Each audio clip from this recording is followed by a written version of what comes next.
안녕하세요. 여러분 반갑습니다. 홍해골입니다. 금요일 밤마다 찾아뵙고 있지요. 지난주도 다들 행복하셨는지요?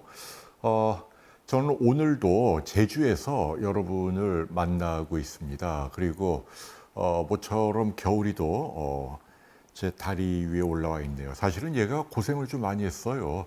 제가 강박적으로 왜 강아지들은 이 털이 자라갖고 발바닥을 덮게 되면 미끄러지거든요. 그래서 가위로 깎다가 아마 작은 상처를 냈는데 그게 좀 곪아갖고 얘가 걷지도 못하고 낑낑거리고 어, 이 항생제까지 먹여가면서 고생을 했습니다. 이제는 다 나았네요. 아무튼 제가 느끼는 건 너무 성격이 별거 아닌 거에 이렇게 결벽적인 성향을 보이는 게 좋은 게 아니더라고요. 대충 어느 저명한 설채현 인간은 수의사분이 그 얘기 하더라고요. 개는 좀 더럽게 키우는 게 개가 행복한 거다. 그 말씀이 옳은 것 같아요.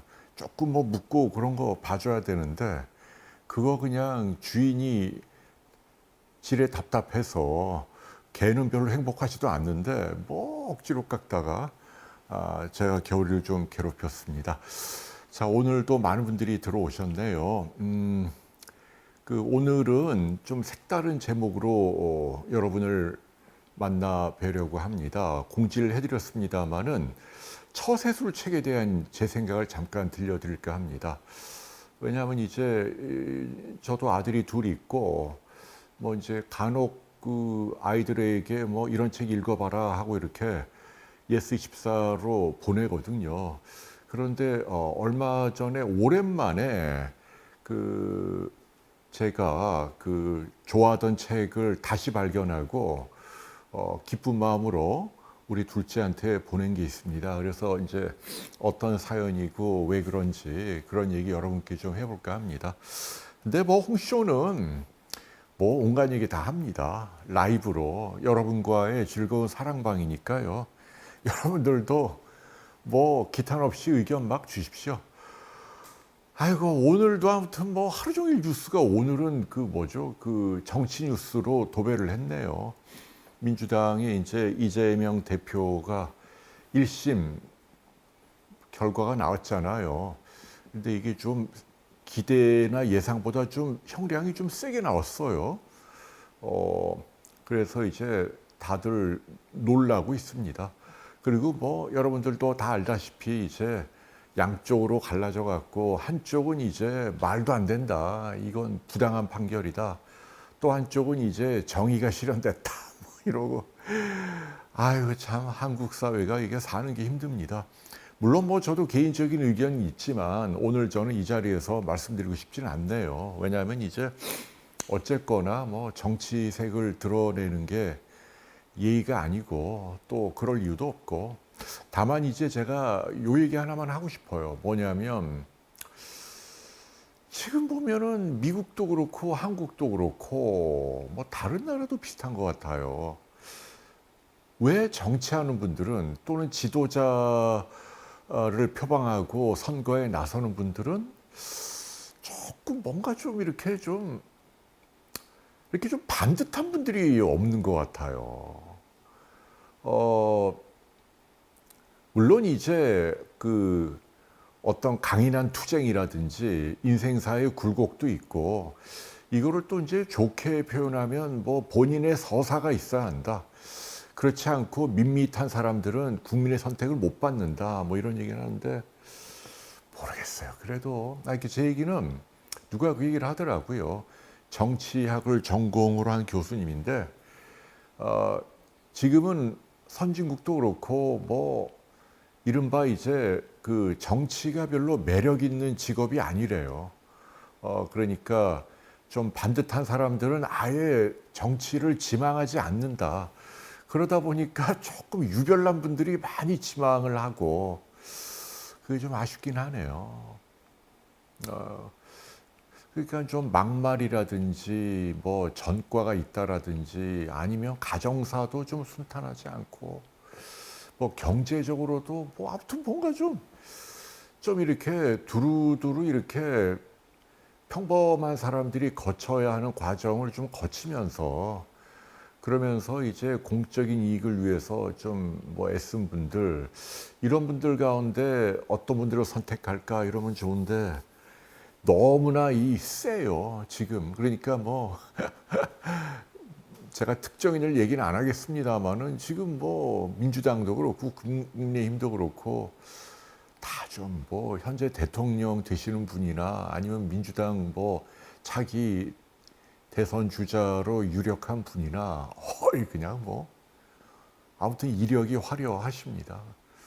미국도 뭐 트럼프도 그렇고 민주당의 해리스도 보면은 뭐 그렇게 꼭 본받고 싶은 삶은 아니잖아요. 아닌가요? 아무튼 그래서 좀 그런 점이 좀 안타깝네요. 우리나라가 잘 되길 빕니다. 다만 한 가지 제가 말씀드리고 싶은 건 이제 한국 사회가 이제는 간단한 사회가 아니에요. 무슨 얘기냐면 이제는 이 삼각형의 맨 위에 뭐 국가 원수나 누가 이렇게 바뀐다고 해서 이 밑이 확 바뀌고 이제 이런 시대는 아니죠. 한국 사회만 해도 뭐 대부분의 선진국이 그러하듯이 뭐 우리나라만 하더라도 지금 뭐 미국 주식에 투자하는 분들이 어마어마하잖아요. 몇백만 명이 몇백조가 지금 뭐 그 국장을 떠나서 실망을 하고 지금 뭐 주가가 엉망이니까요. 지금 뭐 테슬라 뭐 이런 데 막 투자합니다. 개인도. 국경이 없는 시대고 그리고 뭐 저마다 다 가치관이 다 다르기 때문에 누가 옳고 뭐 대통령 한 분이 뭐 이렇게 가야 합니다. 뭐 이렇게 일방적으로 이끌 수 있는 그런 사회는 아닌 것 같아요. 그 얘기까지만. 어쨌거나 좀 형량이 많이 나와서 이재명 대표님은 좀 고민이 많으실 것 같아. 어떡하겠어요. 네, 판결인데. 자, 그런가 하면 또 어떤 일이 있었나요? 의협 회장이 이제 탄핵당했네요. 요새 이렇게 탄핵이 많은가 모르겠어요. 이 양반도 참 말도 많고 탈도 많고 어쨌거나 그 말이 좀 험하잖아요. 그 뭐 이렇게 욕도 좀 하고 그리고 시원시원하죠. 그러니까 이제 의사들이 지도자로 몰표를 줘서 이제 회장이 된 거예요. 근데 아니나 다를까 이렇게 오래 못 가잖아요. 그래서 제가 여러분들께도 호소하고 싶어요. 뭐냐면 너무 좀 시원시원한 사람을 좋아하지 마세요. 누구는 뭐 시원시원하고 싶지 않아서 뭐 말이나 행동이 조심스러운 게 아닙니다. 시원시원한 건요. 얼핏 들으면 기분은 좋지만 항상 이렇게 그 감당 못할 뒤탈이 생기는 거고 그리고 이 사회라는 게 이렇게 뭐 무슨 뭐 선명한 무슨 뭐 주장이나 주의로 막 혁명적으로 바꿀 수 있는 시대가 아니에요. 워낙 이해 주체나 관계자가 다양하기 때문에 오히려 지도자는 좀 따뜻하고 합리적이고 예의도 좀 있고 품격도 있고 좀 이렇게 좀 설득도 하고 달래기도 하고 저자세로 빌기도 하고 뭐 이런 약간 좀 뭐 좀 불쌍한 세일즈맨 저는 다음 대통령이 불쌍해요. 지금 한국 사회가 얼마나 골치 아픕니까? 한두 개가 아니에요. 지금 우리나라가요. 정치, 경제, 외교, 국방, 뭐 계층 간의 갈등, 뭐 빈부격차를 해소하고 또 파이는 키워야 되고 복지에다 뭐 연금 문제, 의료 문제, 교육 문제. 아이고 이게 무슨 시원하게 뭐 나를 따르라 이걸로 해결이 됩니까? 그게 안 됩니다. 디테일을 다 따져가면서 조곤조곤 설득하고 뭐 이렇게 가야 되는데 뭐 빠르게 가 뭐 이런 걸로 된 것도 아니에요. 미안한 얘기지만. 야 이거 저 집사람한테 혼나겠는데 여기까지만 해야겠다. 예. 아무튼 제 취지를 여러분들 다 이해하시겠죠. 그래서 결국은 이제 그 탄핵을 당해서 쫓겨나고 지금 비대위원장으로 박형욱이라는 분 이분은 이분도 엄청난 강경파입니다. 사실은 굉장히 예의 바르고 변호사이기도 하죠. 세브란스 의과대학을 나오고 변호사 사법시험도 합격을 하고 엘리트죠, 그러니까. 그리고 지금은 단국대 의대 교수로 계시는데 이분도 그냥 엄청난 강경파인데 그래도 이분은 말이나 글에 품위가 있어요. 저속하지 않습니다. 그래서 예전과는 좀 다른 모습이지 않을까. 근데 이제 저는 한 가지 안타까운 건 그 의사들도 보면은 조금 더 양보를 안 하려고 그래요. 양보하는 분들에게는 표를 안 주더라고요. 그러니까 이분도 지금 취임 일성이 대통령이 사과하라는 거잖아요. 의사들에게 모욕을 줬다. 사과해라. 이제 이건데 그렇게 문제가 해결될까 하는 그 안타까움이 있어요. 의사분들도 좀 물러설 부분은 물러서야죠. 그리고 지금 그 젊은 의사들, 전공이나 의대생들이 이제 목소리가 굉장히 세지고 상대적으로 선배 의사들은 요즘 의협 안에서도 힘이 하나도 없어요. 밑에 젊은 의사들이 흥 이러면 그냥 씨알도 안 먹히는 분위기예요. 어떻게 보면 이제 그 젊은 의사들이 비토를 놓는 바람에 이번 임현택 회장도 뭐 탄핵당한 거라고 볼 수도 있는 거고요. 근본적으로 보면. 근데 이제 저는 젊은 의사분들에게도 얘기하고 싶은 게 물론 뭐 정부가 좀 과격하고 밀어붙이고 속상하고 그런 건 있겠지만은 그렇다고 어떻게 하겠어요? 그럼 지금 뭔가 원점으로 다시 돌아가라 이거는 아니죠. 그래서 그 부분도 전공의 단체도 좋고 의대생들도 그렇고 좀 양보를 해야 한다. 저는 그렇게 생각을 합니다. 다 같이 살아가는 사회고 뭐 필수 의료도 좋고 뭐 의사들이 그동안 기여한 것도 많고 뭐 다 인정합니다만 그럼에도 불구하고 이 부분을 다시 원점으로 돌리고 정부가 사과하고 이러지 않으면 뭐 협상을 하지 않겠다. 이거는 제가 볼 때는 아닌 것 같아요. 나중에 또 그 얘기는 하겠습니다. 그리고 한 가지 또 뭐 좋은 소식이라면 여러분들 모르시는 분이 계실까 봐. 지난주에는 이제 그 삼성서울병원이 세계 최고의 암센터 3등으로 꼽혔다. 어우, 자랑스럽죠. 말씀드렸는데 며칠 전에는 또 다른 기관에서 이제 여기는 그 심장혈관 중재시술 학회입니다. 좀 말이 어렵죠. 이제 영어로는 이제 인터벤션이라고 하는데요. 뭐냐면 이제 그 이렇게 수술 칼로 열지 않고 심장이나 혈관에 이렇게 가느다란 도관을 넣어서 주로 내과 의사들이 합니다. 이렇게 흉부외과가 아니고 내과 의사들이 내과적인 방법으로 뭐 막힌 혈관을 뚫어주고 뭐 이런 치료를 하는 분야거든요.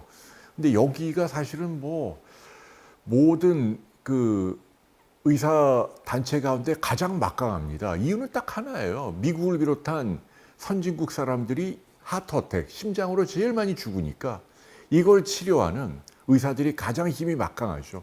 돈도 제일 많이 벌고 논문도 제일 많이 나오고 뭐 병원에서도 가장 우대받고 뭐 엘리트 의사들이 많이 가는 뭐 전 세계 10,000명 이상의 뭐 이것만 하는 캐스라 그러죠. 이것만 하는 분들 모임에서 국제적으로 어느 병원이 이 카디악 캐스라 그러죠. 여기 이렇게 그 스텐트죠, 스텐트. 이 철망을 넣어서 이 좁아지거나 막힌 걸 다시 뚫어주는 이거를 제일 잘하느냐. 여러분 세계 1등으로 한국의 아산병원이 선정이 됐어요. 대단하지 않습니까? 2등이 이제 어디더라? 뉴욕에 있는 그 마운트 사이나이라고 거기도 유명한 병원이고 저도 가봤습니다만은 그 다음에 3등이 미국 미네소타 로체스터에 있는 그 메이오 클리닉이고 다 기라성 같은 병원이고 그런데 뭐 미국, 영국, 일본, 중국 다 젖히고 그동안에 뭐 케이스 숫자가 얼마나 많고 얼마나 어려운 시술을 성공했고 성공률 그리고 또 얼마나 많은 페이퍼, 국제적인 잡지에 이 전 세계 이 심장 중재 시술을 리드하는 선구적인 논문을 얼마나 많이 실었는가 이걸 종합적으로 했는데 야, 아산병원 1등이에요. 물론 아산병원이 잘한다는 건 알고 있었지만 정말 대단합니다. 거기에 스태프들 교수님들이 14분이나 되죠. 근데 이제 요거는 우리도 같이 이제 자랑스럽게 생각을 해야 합니다. 제 얘기는 뭐냐면 한국의 의료 수준이 정말 대단한 레벨입니다, 여러분. 그리고 여기에는 이제 여러분들 모르시는 분도 많이 계시겠지만 어떤 한 사람의 엄청난 기여가 있었다. 그게 이제 지금 아산병원의 그 내과, 순환기 내과의 석좌 교수죠. 이제 이분은 이제 70이 넘었으니까 은퇴 다 하고 그러나 이제 병원에서 모시죠. 뭐 기사 딸린 차에 비서에 큰 사무실에 그다음에 예산도 이렇게 인정을 하고 연구 지원, 학회 모든 서포트 의학을 연구하는 사람들은 누구나 다 원하는 그런 석좌 교수. 아산병원에 딱 두 분 있죠. 그분하고 이제 간이식의 대가인 이승규 교수님하고. 근데 제가 볼 때는 왜냐하면 이 박승정 교수님은 그 세브란스를 나온 분이에요. 이승규 교수님은 이제 서울대를 나오고. 근데 연세대학교를 나왔지만 이제 일찍이 미국에 유학 가서 이걸 가장 먼저 시작한 분입니다. 캐나다, 미국 할 때 가장 먼저 도입을 해서 가장 어그레시브하게 연구를 해서 그래서 미국에서도 불가능하다고 하는 가장 왼쪽에 굵은 그 관상동맥이 막혔을 때도 뚫고 이런 걸 막 척척 해내고 이게 이제 그 의사들이 가장 그 싫고 싶어하는 세계 최고의 의학 잡지인 뉴 잉글랜드 저널 오브 메디슨 NEJM이라고 하는 하버드에서 운영하는 그 논문에 그냥 척척 실으니까. 그러니까 미국 사람 깜짝 놀라요. 아니 한국이 늦게 시작을 했는데 왜 이렇게 결과가 좋아? 근데 사실은 이 박승정이라는 분이 굉장히 그 뭐라 그럴까 아무튼 그 톡식한 분이죠. 막 혼내고 야단치고. 근데 그래야만 그렇게 또 한 분야의 그 대가로 성장을 해요. 이분 덕분에 아무튼 아산병원이 그래서 결론적으로 말씀드리면은 여러분들 그냥 의학 상식으로 알아두십시오.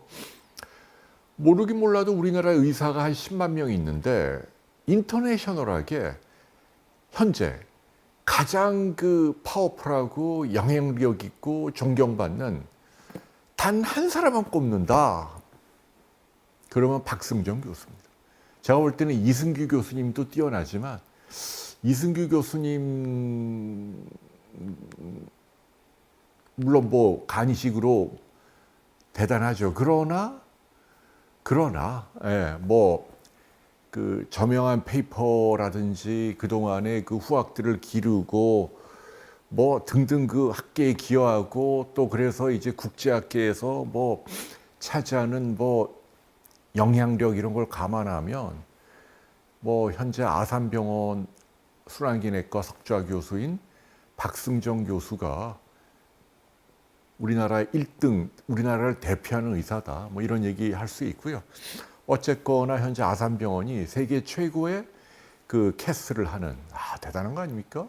지금 여러분 주변에도 아마 그 협심증이나 초기 심근경색 있는 분들 무지 많이 할 거예요. 저희 아버지도 한 10년 전에 하셨거든요. 저희 아버지는 이제 아주대병원에서 했죠. 그분도 탁승제라고 아주 또 발군의 또 전문가에게 받으셨고 그분도 다 이제 세브란스인데 다 이 박승정 교수님의 사단이에요. 아무튼 대단한 분이에요. 그래서 이 아산병원에서 만일 이 심혈관 시술 뚫는 거 한다면 전 세계 어떤 병원에 간 것보다 잘하시는 거다. 이런 말씀을 드릴 수 있겠네요. 어쨌거나 이렇게 좋은 일이 있는데 지금 의료가 그 오죽하면 부산에서 이렇게 치과하다가 떨어져서 기도 막혔는데 헬리콥터를 타고 응급실이 없어갖고 제주도까지 날라와서 응급 치료를 받고 간신히 살았다는 거 아닙니까? 이거 지금 이 상태가 이렇게 오래 가면 안 됩니다. 그래서 아무튼 제가 부탁드리고 싶은 건 이제 비대위원장님 합리적인 분이 되셨는데 젊은사분들하고 또 관계도 좋은데 조금 물러설 필요가 있어요. 지금 다짜고짜 대통령 사과해 이거는 저는 아닌 것 같아요. 그렇게 가면 좀 아닌 것 같다라는 말씀을 드리고 싶네요. 네. 네, 오늘도 많은 분들이 들어오셔서 여러분과 또 인사를 나눠야 할 것 같습니다. 이게 맨 앞에 나온 분이 갑자기 사라져 버렸네. 어떡하지? 할 수 없다. 제일 앞에 나온 분이 계신데 이게 제가 죄송해요. 명상나들이님, 윤희님, 네 반갑습니다. 홍영수님, 네 헤어스타일이 지금 이렇게 안 적혔는데 이상한가요? 바꿀까요? 네, 벌레가 아니고 겨울입니다. 강아지 좀 가버렸어요. 네, 명상나들이님이 체크난 방이 멋지다고요. 네, 이거 유니클로에서 산 겁니다. 네. 배제크님 집사람이 지켜보고 있다. 에이 뭐. 네, 바베큐님 정치 얘기하지 말라. 네, 안 할게요. 책장님 집사람이 대통령을 해야 할 것 같다. 우리 집사람 대통령하면 잘할 거예요. 집사람은 로비스트에도 출세했을 거야. 막 이 피스메이커예요. 막 좌중들을 행복하게 해주고 허허허허 하면서 막 다 기분 좋게 해주고 설득 왕이에요. 근데 뭐 우울증이니까 뭐 아무데도 나가고 싶어 하지 않으니까. 그리고 집사람은 그 얘기 하더라고요. 자기는 정치를 싫어하는 이유가 좀 뭐 이런 표현을 해서 죄송한데 저질스러운 사람들에게 아부하는 게 너무 싫다는 거예요. 뭐 사람이 뭐 다 똑같은 사람이지만 그러나 우리가 보기에도 좀 유권자라고 폼은 잡지만 좀 저질스러운 사람들이 좀 있긴 있잖아요. 근데 그런 사람들한테 가서 이러기 싫다. 뭐 그 말도 일리가 있고. 그래서 전 세계적으로 지금 대통령이나 국회의원을 좀 똑똑한 사람들이 잘 안 하려고 그래요.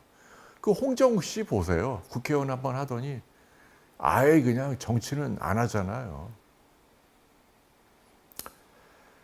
자, 미니님 말씀대로 다음 대통령 참 힘듭니다. 진짜 보통 힘든 게 아니에요. 뭐 일가에 호사 부리고 이런 뭐 비행기 타고 뭐 어디 뭐 1등석 타고 인류 호텔에 뭐 비싼 와인 마시고 그래 봐야 지금 우리나라가 지금 해결해야 할 문제가 얼마나 많아요. 머리에 쥐가 날 정도인데. 그러니 적재적소의 낙하산이 아니고 뭐 공천 이런 것도 뭐 돈 받고 무슨 뭐 이상한 사람이 나서 갖고 인상도 안 좋대요. 근데 뭐 서울 법대 나온 5번이나 국회의원 한 사람이 왜 그래요 진짜. 여기까지만 해야겠다. 네.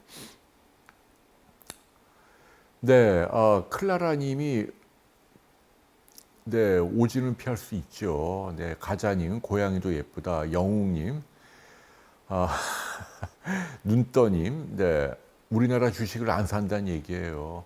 왜냐하면 우리나라 기업 가치가 제대로 평가를 못 받고 있어. 소액주주를 너무 개무시하니까 엉망입니다, 엉망. 뻑하면 유상증자하고 좀 잘 되면 그냥 분할해 갖고 따로 또 상장시키고. 그럼 기존 주주 뭐예요?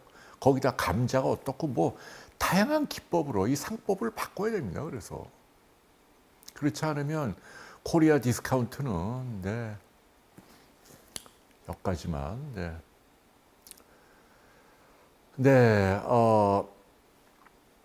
그러니까 지금 아파트값만 치솟고 지금 그래서 되겠습니까? 지금 머리 좋은 애들은 어제도 수능이지만 전부 다 의대만 온다 그러고 이공계 폭망이고 큰일이에요. 정말 돈 쓸 데 많고 하다못해 트럼프도 돈 내놓으라고 난리고. 카밀리아님 반갑습니다. 서울찔레권님, 뮤리엘님도 오셨네요. 네, 근데 눈떠니 뭐 너무 그 서학개미라 그러죠. 미국 주식에 투자하는 분들 미워하지 마세요. 거기 돈 벌어갖고 달러 버는 거죠. 뭐 요새 지금 서학개미들이 분발해갖고 몇십조 벌었다 그러던데 지금. 네. 제시카님이 겨울에는 비행기 탈 때 하나도 안 까다로워요. 얌전하게 있습니다. 저하고 뭐 4, 50번 왔다 갔다 워낙 익숙해갖고요. 잘 있습니다. 7km 미만까지는 좌석에 같이 데리고 갈 수 있으니까요. 두자님, 그래서 맞아요. 방관자가 되죠. 그래요. 아파트 값도 좀 내렸으면 좋겠어요. 헬가이님, 네. 용사마, 그런가요? 지금 머리가 마음에 안 드시나 보네요. 저는 그냥 대충 이렇게 오늘은 이게 이 머리 힘드는 게 대충 내렸거든요. 이제 이유가 뭐냐면 이제 이마가 자전거 타면 이마가 타더라고요. 그래갖고 이마를 가리려고 머리를 내리는데. 네, 베제크님이 국제파크가 화성에 생기는구나. 제가 얼마 전에 화성에 자전거 타고 평택까지 갔는데 와, 화성 정말 어마어마하게 거기에 무슨 국제 특구가 생겼는데 어마어마하게 그러니까 논길을 달려가는데 한쪽은 이제 발전소가 있고 한쪽은 논이에요. 좀 더 가면 이제 미군 부대 지나서 평택으로 가는데 그냥 논밭이에요. 근데 논밭에 커다란 무슨 건물이 어마어마하게 큰 건물이 있어요. 하나의 컴플렉스, 건물이 수십 개 쫙. 근데 아파트도 아니고 이상하다 하고 이제 근데 불이 다 꺼져 있고 해서 가봤는데 그게 보니까 생숙이라 그러대요. 생활 숙박형 무슨 오피스텔이 아니고 알고 봤더니 그 평택에 이제 삼성전자가 반도체 공장 짓는다고 거기가 이제 거기에 무슨 어떤 국제지구로 선정을 해서 무역 특구 같은 게 하나 인천의 송도처럼 만들어졌더라고요. 그래갖고 막 논밭을 밀고 신도시를 지었어요. 어마어마하게. 근데 지금 삼성이 폭망하는 바람에 좀 주가가 지금 어마어마하게 떨어졌잖아요. 그래갖고 제가 그 생숙을 갔는데 한 4, 50층짜리 거대한 빌딩이 그냥 수십 개가 있어요. 근데 불이 다 꺼져 있는 거예요. 그리고 상가들이 있는데 상가들도 다 파랭이 날리고 문 다 닫고 겨우 어디 제과점 하나 갔는데 그 주인님은 시름이 깊어. 야, 큰일이더라고요. 거기 투자한 사람들 다 폭망한 거예요. 삼성이 그걸 다 보이콧했잖아요. 파운드리 못 짓는다고 하니까 땅값 떨어지고 거기 투자한 상가 그다음에 이렇게 오피스텔 같은 그 지식 센터 이런 거 다 폭망. 입주자 하나도 없고 무슨 유령 단지 같더라고요. 그래서 제가 야, 진짜 이거 어떡하냐. 정말 큰일입니다. 아휴. 그러니 그런 걸 개선하려면 국가의 똑똑한 분들이 정말 그 본인의 어떤 이기적인 그 속성을 좀 누르고 국가를 위해서 모여갖고 정치하는 분들이나 지도자나 기업하는 사람들이 자기 아는 사람 이렇게 장관 시켜주고 무슨 낙하산으로 내려보내고 국회의원 이런 거 할 때가 아니에요 지금. 큰일 났다. 이거 어떡하냐. 머리를 맞대고 지금 맨날 여야가 싸우는 게 국가 발전에 아무 기여하지 않은 무슨 부인네가 어쨌다 이런 거 갖고 싸우잖아요. 그런 거 할 때입니까 지금? 그런 거 할 때냐고. 지금 사람들 죽겠다고 나자빠지고 기업 경쟁력 떨어지고 주가 완전히 박살나고 수출도 안 된다고 난리고 자영업 폭망하고 지금 대기업도 사람 자른다고 난리고 지금 너무 안 좋아요 경기가. 그러니까 이걸 잘하려면 어떻게 해야 되냐. 국가가 트럼프가 그러니까 2차 전지는 어떻게 하고 그다음에 ESG 탄소 이런 건 어떻게 하고 원전은 어떻게 하고 반도체는 어떻게 하고 이런 거를 우리가 어떻게 도와줄까요? 해갖고 이거를 진짜 머리에 쥐나게 고민해도 될까 말까인데 개탄스럽습니다. 저는 제주에서 이제 배 떼고 겨울이 하고 이제 일선에 물러난 그런 삶을 살고 있지만 나라가 많이 걱정이 돼요, 여러분. 진심으로. 진짜 걱정이 돼요. 진보, 보수, 여야 할 것 없이 이럴 때가 아니에요, 진짜. 막상 가보니까 정말 되게 인자해 보이는 나이가 많은 한 60대 정도 되는 아저씨가 딸로 보이는 사람하고 제법 크게 이렇게 상가에 제과점을 하나 냈더라고요. 음식점이 다 문을 닫아갖고 그냥 빵집에 간 거예요. 제가 배가 고파갖고 자전거 타다가 사람이 아무도 없어. 근데 굉장히 그 수심이 깊은 거예요. 그럴 거 아니에요. 아마 뭐 직장에 다니시다가 몇 억을 투자를 했겠죠. 인테리어하고 뭐 임대료 내고 뭐. 근데 그 거대한 몇십 층짜리 건물이 한 수십 개가 있는데 불이 다 꺼져 있는 거예요. 거기 아무도 안 들어오는 거예요. 그러니까 거기에 뭐 그 생수 뭐 그거 이렇게 투자한 사람들 다 폭망한 거고 아무도 안 들어오니까 상가도 다 폭망이고. 아이고, 그렇게 행복소금님, 그러니까 지금 이게 걱정이에요.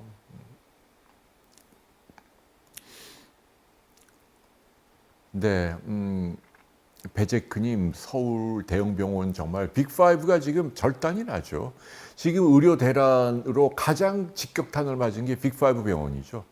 거기가 지금 적자가 몇백억씩 나고 사람도 안 뽑고 이거를 지금 건보 재정으로 메꾸고 있는데 저도 야, 천하의 빅5 병원이 세계 최고의 병원으로 뭐 암센터, 뭐 심혈관 센터가 인정을 받고 있는데 거기가 지금 정부가 안 도와주면 망할 판이에요. 전공의들이 다 나가니까.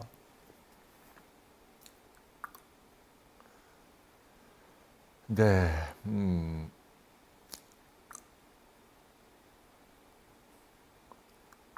안나님, 대상포진, 모기 임파선이, 네, 모기 임파선이라는 게 뭔가 면역에서 전쟁을 한 거예요. 근데 좀 지나면 좋아질 겁니다. 유해 용종은 굳이 제거를 안 해도 됩니다. 유해 용종은 대부분 양성이거든요. 대장하고 달리. 뮤리엘님이 또 옷걸이가 좋다고 칭찬해 주시고. 또 아까 어떤 분이 초기에 들어와 갖고 이제 단약을 어떻게 하냐, 정신과 약을 먹고 있는데, 근데 그분이 이제 그거잖아요. 아까 얘기한 거 보니까 공황장애인데요. 공황장애 드시는 약치고 너무 많이 먹고 있는 거예요.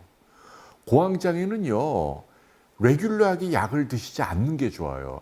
약을 평소에는 안 먹는 게 좋아요. 그러다가 발작적인 증세가 나오려는 조짐이 보일 때 그때 드셔도 되는 거예요. 미리 예방 목적으로 먹는 거 그거는 별로 좋은 게 아닙니다. 그래서 약을 끊는 게 좋습니다라는 말씀을 드리고, 네, 지윤님, 원래 MRI가 20분 정도 걸려요. MRI는 오래 걸립니다. 조진미님, 네, 새끼와 약지 뻣뻣해진다, 자다가. 양쪽이 다 그렇지 않으면 문제가 아니고, 그거는 제가 볼 때는 그냥 그 주부님들이나 손일을 이렇게 많이 하는 분들에 생기는 그 손목 터널 증후군이라는 병일 가능성이 큽니다. 그거는 뭐 아주 간단한 치료로 되니까 정형외과나 상형외과 가시면, 아니면 뭐 유튜브 같은 거 보면 그 좋은 동작이 있으니까 따라하시면 될 것 같아요. 그러니까 나티코님이 국회의원은 무급으로 시키면 좋겠다. 아니, 저는 그거는 조금 생각이 다른데요. 돈은 주자고요. 싱가포르에 있는 어떤 분 제가 얼마 전에 만났는데, 싱가포르는 그 장관이나 공무원들, 국장이나 이런 분들은요, 월급을 그 물가에 연동해서 뭐래더라? 뭐 제일 돈을 많이 받는 1%인가 0.1%인가로 준대요. 그러니까 현재 제일 잘 나가는 대기업의 뭐 그 임원급 그 정도를 책정을 하든, 그럼 예를 들면 5억이나 10억 정도. 대신 부정부패 뇌물 받으면 그냥 가차없이 감옥에 보낸다는 거죠. 근데 그러니까 아무튼 동기부여가 되니까 부정부패할 생각이 없는 거죠. 자기가 나라로부터 돈을 많이 받으니까 열심히 일을 한대요. 그래갖고 뭐 그 투자를 유치하기 위해서 전 세계 엘리트들을 대상으로 세계 최고의 엘리트인 싱가포르의 관료들이 모든 서비스를 제공한대요. 그냥 돈 들고 오라고. 그러니까 머리가 똑똑해서 논문을 쓰거나 아니면 달러가 많거나 기업하는 분들에게 상속세 안 내도 되니까 오라고. 그래갖고 우리나라도 많이 간대잖아요. 그런 것도 고민을 해야 되는 거예요, 우리가 사실은. 네, 신재님이 어머니가 뇌경색 팔다리. 네, 이거는요, 3개월 됐으면 일단 고비는 넘긴 거고, 근데 3개월부터 또 1년까지 또 많이 좋아질 수 있거든요. 지금도 계속 노력을 해야 돼요. 약 당연히 드셔야 돼요. 혈관 안 굳게. 그 다음에 걷는 거 많이 걷고, 그 다음에 그 종합 비타민제나 영양제를 좀 드십시오라는 말씀을 드리고 싶어요. 제가 돈 벌려고 하는 얘기가 아니고, 제 지인이라면 도움이 된다는 신념으로 저는 말씀드려요. 그러니까 좀 드세요. 뭐 왜냐하면 채소 과일에 몸에 도움되고 혈관의 손상이나 노화를 억제하고 그런 좋은 성분들이 많이 있잖아요. 그렇게 도움이 된다는 얘기입니다. 네, 연변 거지님, 당연히 혈압 떨어뜨리고 콜레스테롤 혈당 낮춰야죠. 그건 약으로 하고 말이죠. 그 이외에 약 이외에 할 수 있는 건 건강에 도움이 되는 몇 가지 성분 드시는 거 도움이 된다라는 말씀을 드리고 싶어요. 사라영님이 제주에 오시나요? 천하오름 가시나요? 축하합니다. 천하오름 좋아요. 제주도 지금 단풍이 제일 좋을 때는 둘레길로 해서 한번 올라가 보세요. 저도 뭐 천백고지 이렇게 천하오름까지 뭐 몇 번 가봤어요. 아유, 겨울에 하고 갈 수 있으면 제일 좋은데 강아지 안 되죠. 자전거도 안 되죠.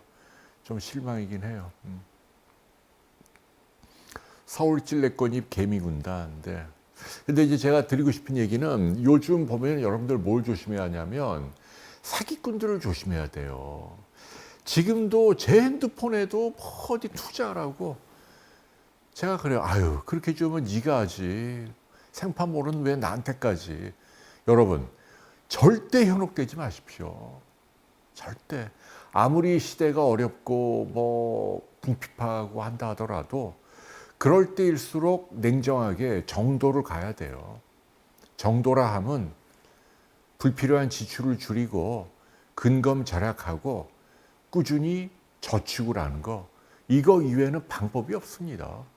그리고 주식 투자는 하시되 간접 투자 저는 괜찮은 것 같아요. 왜냐하면 직접 투자는요. 그러니까 적금 들어서 목돈이 생기면 그냥 믿을 만한 회사에 간접 투자.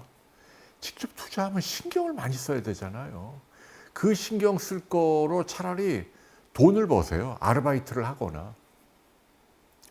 요새는 뭐 불황이라고는 합니다만은 택배나 이쪽으로는 일거리가 많다고 그러더라고요. 그러니까 뭐든 간에. 명희님이 변비가 어머님이 심하다. 네, 변비는요 유산균 먹어야 되고 채소과일 먹어야 되는데 제일 핵심은 뭐냐면요. 많이 먹어야 돼요. 음식 양이 적으면 변비가 심해집니다. 옛날에 송인성 교수라고 저희 서울대 내과 교수님이 강연 때 야, 변비 아무리 심해도 제일 좋은 건 많이 먹는 거야. 먹으면 무조건 나와. 먹는 양이 적으면 그러니까 좀 많이 드시도록 하십시오.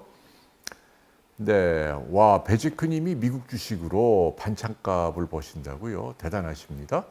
네, 홍영수님은 머리 괜찮다고요. 네, 캠프 험프리가 이제 맞아요. 용산기지 평택 좋더라고요. 어마어마하대요. 아무튼 제가 자전거 타고 가는데 수선아님이 겨울이 칭찬해 주셨고 서울 찔레꼬님이 삼성이 웬일인지 여러 가지 이유가 있지만 그 삼성을 좀 못 잡아먹어서 안달인 분들이 좀 있었잖아요. 그리고 이재용 씨도 좀 분발해야 되고요. 물론 중간에 고초를 많이 겪었지만 그러나 아버지만큼 경영의 리더십이 좀 없으신 것 같아요. 지금 보면은 현대의 정의선 씨는 잘하잖아요. 그러니까 지금 4세가 3세, 4세의 경영이죠. 이분들이 분발해야 합니다. 자신이 없으면 물러나세요. 그리고 잘하는 분에게 경영을 맡기세요. 본인은 대주주로 배당받고 그래도 일생을 떵떵거리고 살 텐데 삼성처럼 이렇게 큰 글로벌 기업은요. 책임 경영을 해야 합니다. 그리고 이사들이 그 뭐 1, 2%밖에 안 되는 대주주 편들면 안 되고 회사 자체의 주가를 높이기 위해서 외국처럼 그렇게 노력을 해야만 우리나라 국장도 제값을 받는다. 이게 제 얘기가 아니고 이 분야의 제가 만나는 저명한 사람들의 한결같은 얘기인데 우리나라 그게 안 된다는 거 아닙니까? 이재용 씨를 비난한 건 아니에요. 오해하지 마요. 저는 이재용 씨 좋아해요. 고생도 많이 했고. 근데 그래도 이제 경영이 엄중하다는 얘기죠. 내가 이건희 회장의 아들로 태어났으니까 해야 돼. 이거 아니에요. 지금은 뭐 몇백조 회사인데 아찔하는 순간 지금 TSMC라고 대만보다도 시총이 1000조 가까이 적다는 거야. 이게 얼마나 한 10몇 년 전만 해도 삼성이 더 컸었는데 지금은 1000조, 100조도 아니에요. 그러면 누가 책임져야 되죠, 이거? 단순히 뭐 정치인들이 나를 괴롭혔다, 감옥에 보냈다, 이걸로만이 아니란 말이에요. 이거는 정말 보통 일이 아니에요. 삼성이 이렇게 SK한테도 지금 뒤쳐졌잖아요. 그래서 되냐고요. 아이고 참. 네, 김미애님 스테로이드 주사 많이 맞으면 안 돼요. 당연히. 그러나 필요할 때 맞아야 돼요. 그래서 그거는 양심이 있는 의사의 말을 들어야 합니다.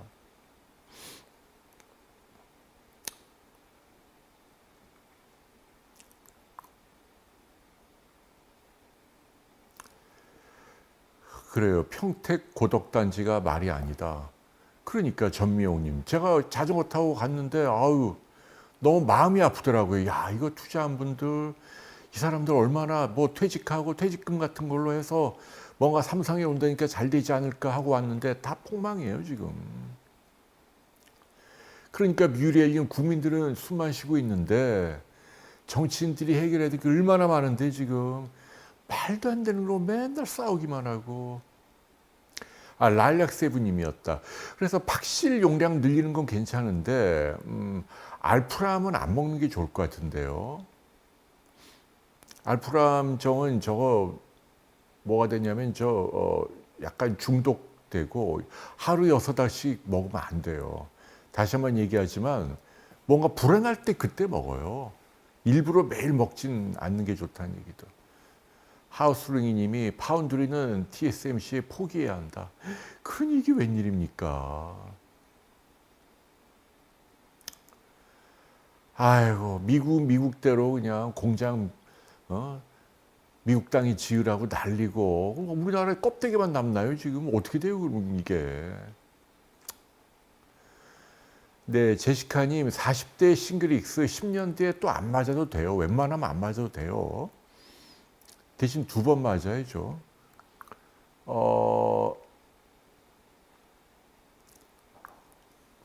의료 책을 하나 소개해달라고요. 야시엘님이. 제가 쓴 책 하나 보시면 좋을 텐데.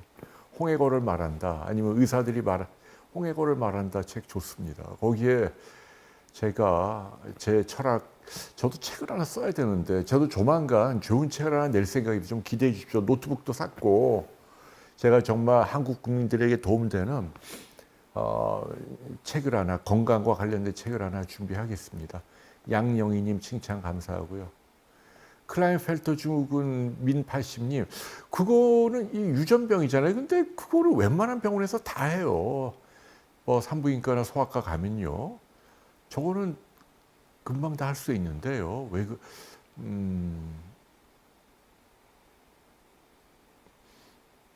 프리지아님, 췌장의 무력 양성입니다. 어디로 가냐고요? 소화기 내과로 가셔야죠. 서울대 이상엽 교수님 한테 한번 가보세요. 제 얘기하시고. 제 후배인데 되게 췌장 전문가죠. MRI 7, 8분 더 걸릴 거예요. 홍영수님. MRI는 15분, 20분. 네, 저를 복지부 장관으로 그럴 역량은 안 되고요. 메폴민에 대한 봄날의 소녀님, 공복 혈당 8호, 당화혈색소 5, 괜찮은데요? 아휴, 안 해도 될 것 같은데. 저보다 훨씬 좋으신데요. 아직은 안 드셔도 될 것 같아요. 아직은. 네. 그거보다 좀 더 나빠지면. 근데 식후혈당이 조금 높네요. 근데 저것도 봄날의 소녀님께는 메폴민은 아직은 빠르다. 근데 연세가 어떻게 될지 모르겠어요. 연세가 한 50 이상이면 뭐까짓 거 노화를 억제하기 위해서라도 먹으니까 의사에게 잘 말씀을 하시고 드십시오. 리보트릴도 도움이 되는데 평상시에는 먹지 말라는 얘기입니다. 박그리 님이 당뇨 영양제가 이제 베르베린이죠. 그 어디 식물에서 추출한 이게 메프로민과 비슷한 효과를 낸다는 거 아니에요. 나오면 저도 이제 그걸로 바꿔야죠, 뭐. 근데 이제 그것도 뭐 식약처나 아니 미국에서는 다 건기식으로 파는데 우리나라는 뭐가 그렇게 까다로운가 봐요, 만드는데. 배제크님이 상속세. 그 상속세 피하려고 재벌 2세, 3세들이 재과점을 많이 안 되잖아요. 지금 제주도도 얼마 전에 저기 제주 뭐지? 제주당이지. 제주당이라는 뭐 새별오름에 뭐 큰 카페가 생겼다고 가봤는데 진짜 어마어마해요. 제가 가본 커피 전문점 갔는데 그렇게 큰 데가 없어. 어마어마합니다. 막 거대한 그 커피 하우스가 제과점을 겸해서 새로 생겼는데 사람들이 바글바글해요. 근데 이제 누가 그 얘기 하더라고요. 이게 다 이유가 있다.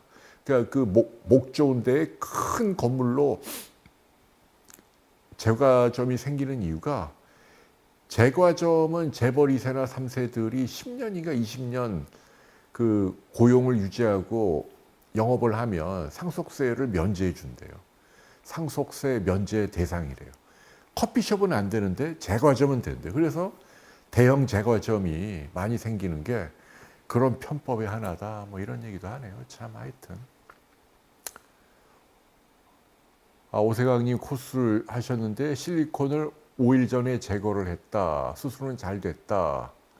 코 세정을 염화나트륨으로. 생리식염수죠. 예. 그거를 생리식염수로 하면 되죠. 염화나트륨 농도를 너무 높게 하면 코가 아프죠. 약국에 가면 생리식염수가 있잖아요. 그거는 이렇게 해도 코가 안 아픕니다. 우리 체액하고 농도가 0.9% 똑같으니까요. 자, 보배보배님 자세가 편안해 보인다. 클로나제팜 고황장애로 신미용님. 그럼 매일 밤 드시지 말란 얘기죠. 그거는 이제 자꾸 그걸 안 먹으면 잠이 안 오니까. 그러니까 고황장애는 불안할 때 드셔라. 평상시에는 가능하면 안 먹는 게 좋다. 그래, 나티코님이 사기꾼에 현혹되는 사람은 안타깝게도 절박하다. 그러게 말이에요. 그 다음에 이연차님이 남편이 폐조직, 폐암은 아닌데, 네. 76세인데,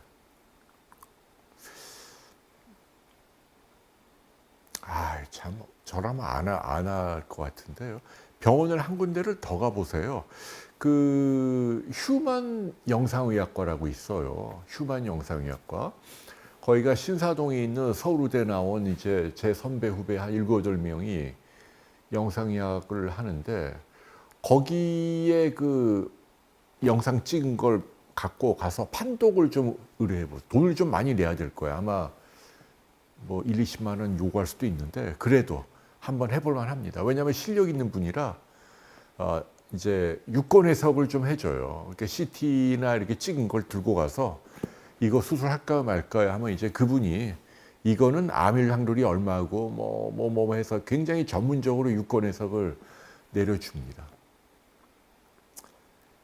그걸 이제 건보 영역 바뀌죠. 그래서 이제 그렇게 하는 게 저는 오히려 나을 것 같다라는 생각이 듭니다.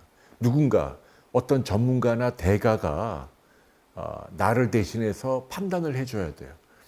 한 사람 얘기만 들으면 안 돼요. 아무래도 대학병원 그 선생님들은 수술하자고 막 하고 막 그러니까. 왼쪽 눈에 망막 주름. 네, 뭐 안 해도 될 것 같은데요. 이제 약간의 이제 그 망막 방리 전에 생기는 뭐 그런 건데 선글라스 잘 끼시고요. 네, 로즈 섹스폰님 노화의 하나예요. 이 망막 안에 주름 생기는 것도. 웬만하면 수술 안 하는 게 좋죠. 예. 그래서 이 부분도 그 망막을 잘하는 안과를 좀 찾아가 보세요. 비욘디에 많이 있습니다.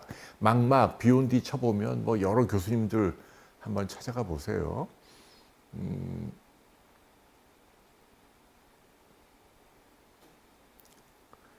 네. 그러게 뮤리엘님, 대만이 지금 우리나라를 이겼잖아요.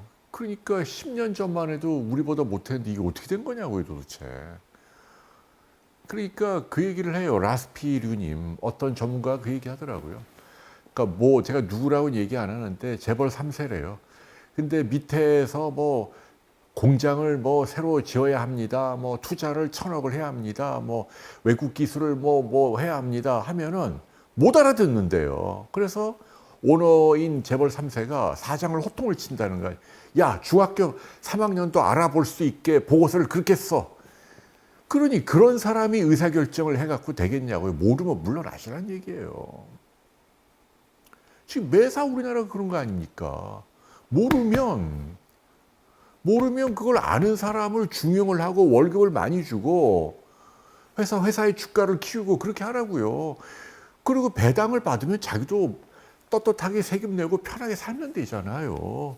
근데 그 많은 어려운 뭐 반도체니 첨단 지식을 세상에 뭐 외국의 박사나 뭐 세계 최고의 기술자들이 해도 부족한 거를 자기를 알아듣게 하라고 보고서를 그렇게 쓰라고 하니 안 그래도 바쁜데 보고서 쓸 일 있어요? 그러니 회사가 잘 되겠냐고요. 그러니 재무통이 뭐냐고요, 재무통이 맨날 뭐 오너들 비리나 뭐 숨기고 뭐 그런 거나 신경 쓰니까 회사가 돌아갑니까? 여기까지만 합시다. 네. 나티코님, 한포지는 어려운 병입니다. 함익병 선생님이 올려놓은 영상이 있거든요. 그걸 보세요. 비욘디에 있습니다. 차점자피 변비에 도움됩니다. 유비님, 맞아요. 많이 드세요. 네, 명상나들이님, 삼성 힘내길 바랍니다. 네, 우리나라 어쨌건 삼성과 같은 기업이 대여섯 개 생겨야 돼요. 김소망님, 감사합니다. 에리카님, 발목 염좌로. 발목 염좌도 비욘디에 올린 거 자꾸 삐는 분들이 있거든요. 그 이유가 있어요. 그래서 그거를 처음 다쳤을 때 잘 놔야 돼요. 이거를 대충 치료하면 삔데 또 삐고 자꾸 그렇거든요. 발목을 잘 보는 분들을 하시려면 재활의학과를 가십시오. 물론 발목을 잘 보는 정형외과 선생님들은 무지 많죠. 뭐 되게 많아요. 뭐 건국대 정홍근 교수라든지 뭐 아니면은 그 누구지? 아유, 그분 또 원래 이분도 굉장히 발목만 보는 분인데 개업을 했죠. 그 김영태인가? 네. 근데 이제 그분들 가면 은근히 수술을 많이 원하니까 재활의학 가운데 발을 많이 보는 족부 재활의학이라는 분야가 있거든요. 예컨대 뭐 삼성의 박시복이라든지 그런 분들한테 가면 도움이 될 겁니다. 화이팅님이, 유비님이 엄마 로봇 수술 2천만 원. 그러니까 이 로봇을 왜 하냐? 그게 돈이 되니까 하는 거죠.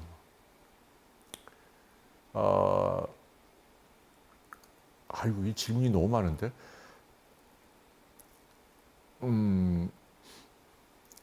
화이팅님이 후진국에서 배가 아파 나왔다. 자궁에 출혈이 생겼다. 아하. 좀 기다려 보시죠. 서울병원? 글쎄, 예, 인정산부인과 이음이라고 제 동기 있거든요. 한번 가보시거나. 강남이라면 그 노인화 선생님 또 그분들은 이제 수술하는 병원이 아니고 조그만 병원인데 저런 유권혜색을 내려주니까요. 푸바오님이 폐활량을 어떻게 늘리냐? 아이고, 참 어렵네. 그 흡입기를 열심히 쓰는 게 제일 중요합니다. 폐활량은 물론 운동하면 조금 느는데 많이 안 들어요. 흡입기를 쓰는 게 이거 쓰는 게 가장 중요해요. 천식의 환자에게는요, 무조건 흡입기. 그게 알파요 오메가입니다. 그걸 해야 돼요. 유방암으로 생리불순 좀 관계가 없어요. CKH님. 유비님이 세금이 너무 많다. 우리나라 세금이 많은 건 사실이에요. 근데 이제 그런 얘기를 해도 어떤 분들은 그래요. 그래, 너는 세금 낼 돈 있으니까 좋겠다. 나도 돈 벌어서 세금 좀 냈으면 좋겠다. 뭐 이렇게 비아냥거리는 분이 있는데 우리 사회가 그렇게 하면 안 됩니다. 세금 낸 사람들을 존경까지는 안 해도 미워하면 안 되죠. 아, 지금 뭐 이런 복지들이 다 세금으로 되는 건데 우리나라 사람 3분의 1은 세금을 아예 안 내잖아요. 안 내는 분들이 세금 나는 사람을 갈구거나 미워하면 안 됩니다. 세금 많이 내요. 예를 들면 이제 뭐 누군가 회사를 내서 돈을 번다. 그러면 소득세로 절반을 내야 돼요. 물론 이제 고액을 얘기하는 거죠. 예를 들면 뭐 내가 10억을 벌었다 1년에. 그러면 5억은 세금 내야 돼요. 뺄 수가 없어요. 뭐 건강보험료 뭐 다 포함해서 많을 경우에는 한 60% 가까이 가요. 아무튼 절반 세금 내고 그 다음에 이 절반 가운데 내가 누구한테 내 자식한테 준다. 그럼 또 절반이 세금으로 나가는 거죠. 그러니까 내가 평생 번 돈에 내 마음대로 할 수 있는 돈은 4분의 1입니다. 4분의 3이 나라에 바치는 거예요. 진짜예요. 그러면 그거를 적다고 할 수는 없잖아요. 이게 많은 세제 전문가, 뭐 경제학자들이 한국의 세금이 적지 않다는 거예요. 그렇기 때문에 행복소고님 늘 기부 감사합니다. 네, 10,000원 감사합니다. 네, 뮤리엘님 휴먼 영상의학과. 근데 거기가 좀 비쌀 거예요. 제 얘기를 좀 해보세요. 홍해걸 속이러 왔다고. 좀 싸게 해달라고. 아휴, 참. 눈밑이 시커멓다. 사위분이. 버짐이 있고. 위고비를 드실 게 아니라 영양제를 먹어야죠. 나비나비니. 위고비를 왜 먹어요? 네. 영양제 먹고 위고비를 저렇게 함부로 먹으면 안 돼요. 강제로 식욕을 떨어뜨리는 데 종합 비타민제를 비해서 영양제 좀 많이 드십시오. 임플란트를 겨울님이 뿌리가 보이고 15년 전에 한 게 지금 또 탈이 생기는구나. 어렵다. 이것도 마찬가지로 임플란트를 전문가를 찾아가서 해야 돼요. 중요한 건 뿌리가 빠지거나 주저앉았다 그러면 새로 임플란트에도 보장이 안 돼요. 죄송하지만 저라면 틀리 쪽으로 가야 할 것 같습니다. 전서영님이 간유리명 1.5cm 저거 애매한데요. 크기보다도 그 안에 이 하얀 성분, 우리가 컨솔리데이션, 하얀 성분이 고용화 성분이 많은지 이게 있으면 지금쯤 하는 게 좋을 것 같아요. 그게 없으면 뭐 4, 5년 지켜봐도 아무 문제 안 됩니다.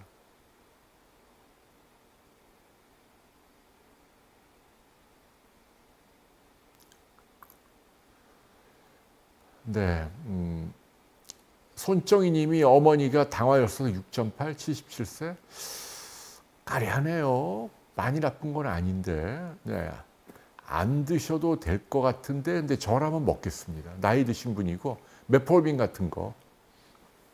노화도 억제하니까. 강아지로 천식이 올 수 있습니다. 강아지 털 때문에. 네, 필두님. 저는 간유리음형을 한 4년 추적하다가, 크기가 계속 커져서 2년 전에 수술로 뗐어요. 지금 아주 건강하게 잘 있습니다.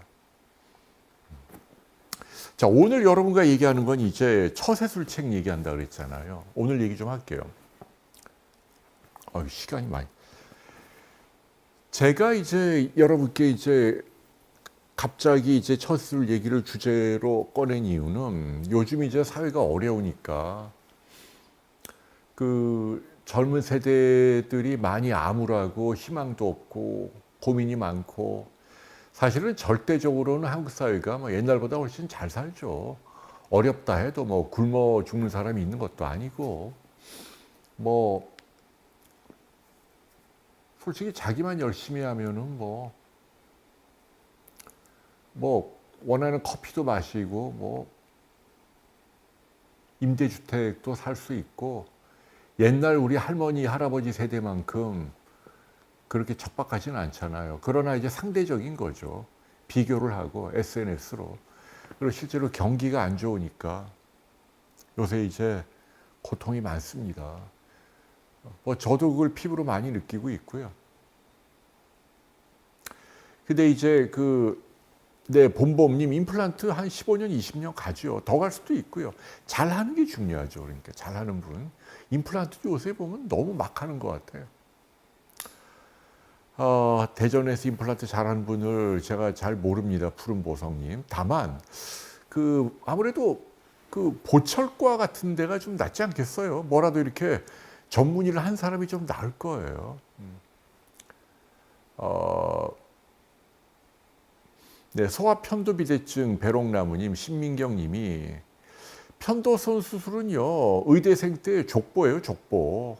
언제 하느냐 족보로 나와 있어요. 이게 비온 뒤에도 보면 이비인후과 선생님이 올려놓은 영상이 있고요. 이게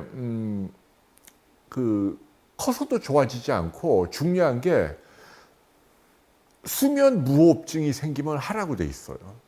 이게 잠잘 때 코를 막 골고 답답해하고 그러면 하는 게 좋다. 그게 안 생기는 정도면은 좀 나이 들면 이게 조금씩 퇴화되니까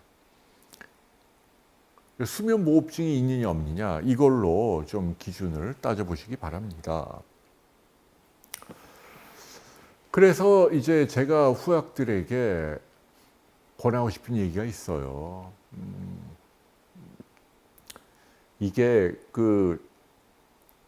많은 분들이 처세술 책을 읽는단 말이에요. 그래서 서점에 가면은 뭐 저희 때도 신분 상승을 하거나 뭔가 이제 성공해야겠다 그런 꿈이 있는 분들은 어떻게 성공할까 이런 고민을 하고 특히 집이 어려운 분들은 뭐 저도 한때는 젊었을 때 뭐 처세술 책을 기웃거리고 지금도 뭐 어느 서점을 가든 중요한 섹션으로 책들이 잔뜩 있죠. 찾는 사람들이 많으니까 온갖 책들이 있잖아요. 뭐.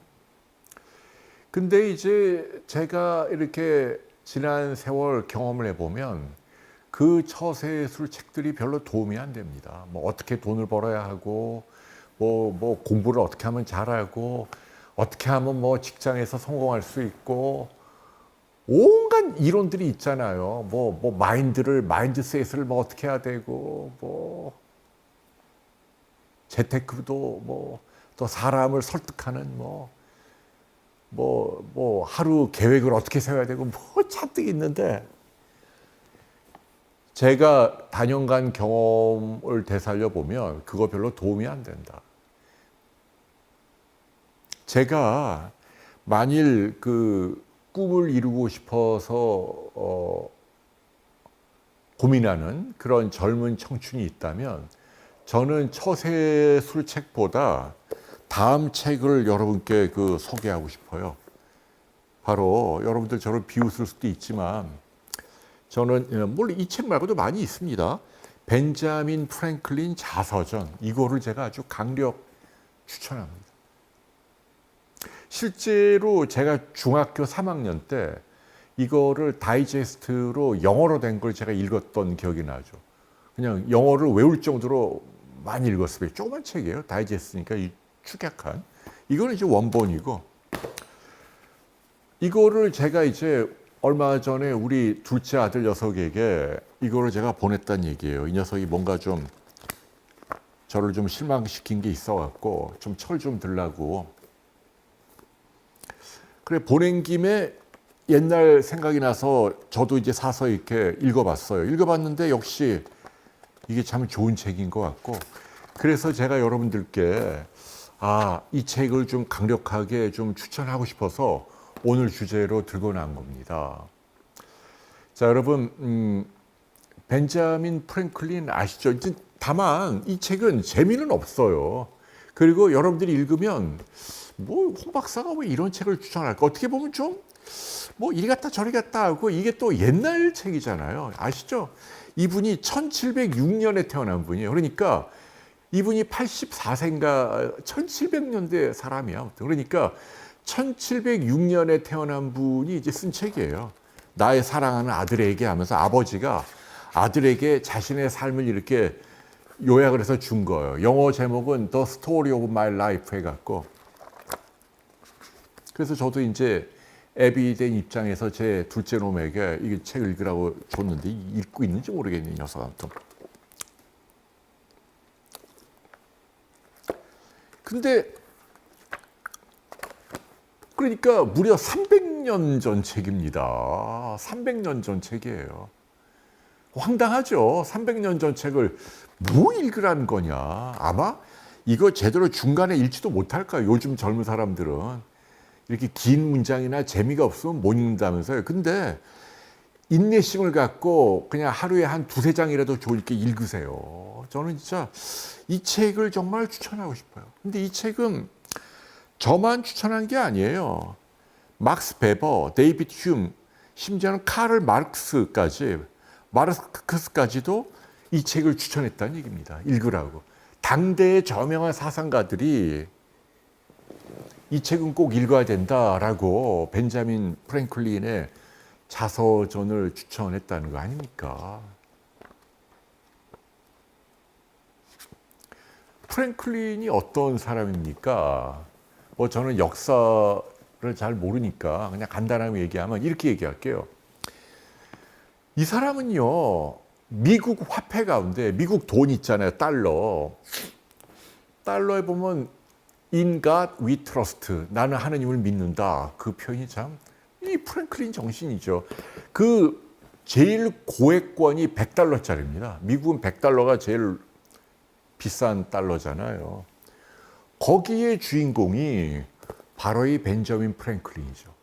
뭐 조지 워싱턴, 뭐 토마스 제퍼슨, 뭐 많이 위인들이 있는데 미국 최고액 화폐인 100달러에 등장하는 사람이 이 미국의 그 국부라고 할 수 있는 양키의 원조라고 할 수 있는 이 물론 이제 국부는 조지 워싱턴이지만 이 벤자민 프랭클린이 나온다는 얘기입니다. 미국 사람들이 제일 존경하는 사람 중 한 사람이죠. 이 사람이 어떤 사람이냐? 초등학교 2학년까지밖에 안 나온 분이에요. 그러니까 학교에서 뭘 공부한 사람이 아니에요.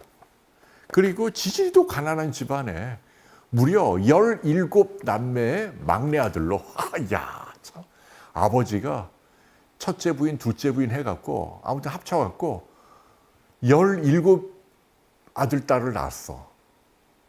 그 중에 막내가 이 프랭클린이에요. 지지리도 못 살고. 그럼 아버지는 뭐 하는 사람이냐? 뭐 영국 사람인데 이제 청교도죠, 청교도. 프로테스탄트. 근데 이제 할아버지 때 이제 영국에 살다가 그 박해를 피해서, 여러분 아시잖아요. 1600년대 이제 종교 개혁 이후에 영국에서 이제 성공회, 국교 뭐 믿으라 뭐 이렇게 해갖고 탄압을 하니까 이 청교도들이 이제 그 미국으로 도망을 나오잖아요. 종교의 자유를 위해서. 그 후손들입니다. 그러니까 지금의 미국의 그 보스턴 동부 바닷가에 거기에 이제 이 프랭클린 가문이 이제 그 이민을 온 거죠. 그래서 거기를 이제 개척하면서 산 거예요. 근데 워낙 뭐 돈이 없으니까 제대로 배우지도 못하고, 그래 초등학교 2학년 때 학교를 때려치고 이제 뭘 했냐면 이제 인쇄공이 되잖아요. 인쇄공. 그 다음에 이제 이분이 그 무학의 인쇄공인데 스스로 독학을 하고 책을 읽고 또 훌륭한 사람을 만나고 근면성실하고 해갖고 이 사람이 엄청나게 다양한 업적을 이루잖아요. 학교도 만들고 대학교도 교육자, 그리고 군인도 하고 그 독립전쟁 때 이제 군인도 해갖고 대령까지 전쟁도 하고, 그 다음에 인쇄공도 하고, 그 다음에 또 뭐 신문사도 만들고, 그리고 또 뭐 자선 사업도 하고 병원도 만들고, 그리고 또 정치도 하고 무슨 이 필라델피아란 지역에서 그 펜실베니아주죠. 지금 뭐 얼마 전에 선거에서 거기에 뭐 서기 뭐 이런 것도 하고, 그리고 또 외교관도 하고, 프랑스의 그 미국을 대표해서 외교관으로 대사로 가잖아요. 그래갖고 이제 프랑스의 도움을 얻는데 성공을 해서 영국과의 전쟁에서 이기고, 그리고 미국의 그 독립전쟁 선언문도 쓰고, 우리나라식으로 따지면 뭐 33인 중에 한 사람이죠. 대단한 사람 아닙니까? 그런가 하면 그 연을 날리다가 이제 번개가 꽝 치니까 이 번개가 성질이 전기다. 이거를 인류 최초로 발견을 하고, 이게 이제 논문으로 실려갖고 이제 번개의 정체를 규명한 대학자죠. 학자의 반열에도 오르고, 그래갖고 피리침도 만들고, 이 피리침이 이 사람이 만들고, 그리고 난로도 만들고, 심지어는 뭐 전기 난로도 만들고, 그 다음에 그 빗자루 같은 것도 어떻게 만들어야지 잘 이 쓰레기를 치울 수, 빗자루도 만들고. 아무튼 뭐 이게 읽어보면 업적이 뭐 어마어마하게 많은 사람이에요. 참 대단한 사람이에요. 그랬고 오늘날 이제 미국의 국부 비슷한, 미국의 건국 당시에 학자이자 사회운동가이자 정치인이자 뭐 과학자이자 저술가이자 기업인이자 뭐 참 훌륭한 분입니다. 이 사람이 이제 자기 얘기를 쭉 쓰는데, 제가 몇 가지만 얘기할게요. 이거 뭐 제가 오늘은 뭐 사실은 의학 얘기를 해도 쓸데없는 얘기해서 죄송한데요. 제가 이거를 읽을 때 가장 기억에 나는 대목이 어떤 거냐면, 영어로 이 문고판 읽을 때 처음 나오는 게, 이 친구가 이제 아버지가 시켜갖고 학교를 중간하고 인쇄공으로 들어갔는데 뭐로 들어갔냐? 어프렌티스라는 표현이 나옵니다. 제가 그때 중학교 3학년 때 어프렌티스란 말을 이 영어 책에서 처음 배운 거예요. 어프렌티스. 어려운 얘기죠. 어프렌티스가 뭐냐면요, 도제라는 뜻입니다. 도제란 말도 어려웠어요. 도제가 뭐지? 그때. 나중에 알고 보니까 이게 정말 중요한 거더라고요. 도제란 게 뭡니까? 뭔가 이렇게 선배나 스승님에게 한 수 배우러 들어가는 거예요. 제자로. 그래, 밥 먹고 같이 생활하면서 심부름도 해주고 이렇게 하면서 뭔가 하나 배우는 거예요. 사실은 지금 인턴 레지던트가 도제입니다. 의사로 따지면. 그러니까 하나의 직업이기도 하지만 제자이기도 한 거예요. 배우는 과정이란 말이죠. 그래서 저는 오늘날 젊은 사람들에게 가장 강조하는 게, 이 프랭클린도 도제로 시작을 했잖아요. 이걸 하면서 기술을 배우고 용돈을 배우고 생계를 해결하기 시작을 하잖아요. 모든 게 도제입니다, 여러분. 제가 후학들에게 늘 강조하는 게, 너는 먼저 선량한 도제로서 배움의 길에 기꺼이 들어가야 한다. 이게 뭐 수능 봐갖고 뭐 내가 뭐 성적을 얼마 받았으니까 뭐 당연히 나한테 권리가 있고 배워야지, 이게 아니에요. 그런 걸 학교에서 하는 거고, 그런 걸로 성공할 수가 없어. 왜냐면 학교에서 배우는 건 정답이 다 있는 거 아니에요. 학교에서 배우는 그런 거는, 여기는 도제가 중요해요. 그러니까 저는 지금도 마찬가지예요. 예를 들면 아까 제가 박승정 교수님이 뭐 어려운 테크닉으로 이걸 어떻게 배우죠? 도제로 배우는 거죠. 교과서에 나오나요? 처음에는 안 나오지. 나중에 나오지만 이거 배우려면 나보다 뛰어난 스승님에게 배워야 될 거 아니에요. 도제가 돼야만 그걸 가르쳐 주죠. 예를 들면 박승정 교수님한테 내가 지금 뭐 수능 전국 수석 했으니까 내가 서울대 들어왔으니까 나한테 가르쳐 줘. 이게 되냐고요, 이게. 세상에 그런 게 아니잖아요. 어느 분야든지 간에 가장 앞선 그 성각자가 있단 말이에요. 이 사람들한테 배우려면 이 사람의 도제가 돼야죠. 근데 우리 젊은 사람들이 그런 의식이 없다는 얘기예요. 맨날 뭐 시키면 제가요? 지금요? 왜요? 뭐 이런다며요. 이래갖고 누가 가르쳐줘요? 저라도 안 가르쳐주죠. 진짜 얘 마인드가 안 돼 있네. 안 가르쳐주죠. 벤자민 프랭클린 자서전에서 제가 제일 눈에 띄는 건 이분도 먼저 도제로 시작을 했구나. 그러니까 이미 성공한 사람들 눈에 발탁이 돼야 돼요. 성실하구나, 착하구나, 꾸준히 일도 해야 되죠. 그걸 막 따지고 들면 이걸 왜 내가 해요? 이건 뭐 이래야 되지. 이러고 시작하면 도제가 될 수 없어요. 그거는 300년 전이나 지금도 마찬가지입니다. 여러분도 마찬가지 아니에요. 여러분이 성공해서 돈이 많은데 이제 제자를 드리고 싶은데 일을 시키고 싶은데 어떤 사람한테 시키겠어요? 나 공부 잘하고 똑똑하니까 내가 해야지. 그런데 막 따져요. 뭐 따지고 들고 왜 몇 시까지 안 시키죠. 그거를 뭐 공정 불공정 또는 뭐 노동조합 뭐 이런 걸로 규약 이런 걸로 따질 건가요? 이거는 지금 그 근로자의 문제가 아닌데요. 배우는 건데. 그런 인포멀한 세계가 있다는 걸 저는 우리 후학들이 알았으면 좋겠어요. 어떤 장인, 먼저 앞선 사람, 어프렌티스 때. 예, 의학 상담은 계속 하겠습니다. 뭐 질문이 있으시면 편히 하시죠. 그러니까 일본도 이제 장인. 아무튼 중요한 얘기는 이 어프렌티스, 도제가 참 중요하다. 어떤 의사도 마찬가지. 그러니까 레지던트나 인턴들이 뭐 내가 이렇게 뭐 주 80시간 중노동을 하고 뭐 월급은 쥐꼬리만큼 받고, 근데 월급이 쥐꼬리도 아니에요. 지금 6, 7천 받는다며요. 저희 때는 진짜 쥐꼬리였는데 지금은 그런 것도 아니란 말이에요. 저희 때는 일주일 내내 퇴근도 못했단 말이에요. 그게 좋다 이런 걸 떠나서 제 얘기는 그런 속성이 있기 때문에 여기에 대해서 저임금 또 굉장히 그 중노동을 하고 억울하다 이렇게만 볼 문제는 아니다. 이게 꼭 의학만 그런 게 아니고 모든 분야가 다 그렇다는 얘기예요. 그래서 기꺼이 도제 과정에 참여해서 이미 성공한 사람들의 눈에 발탁이 되어야 한다.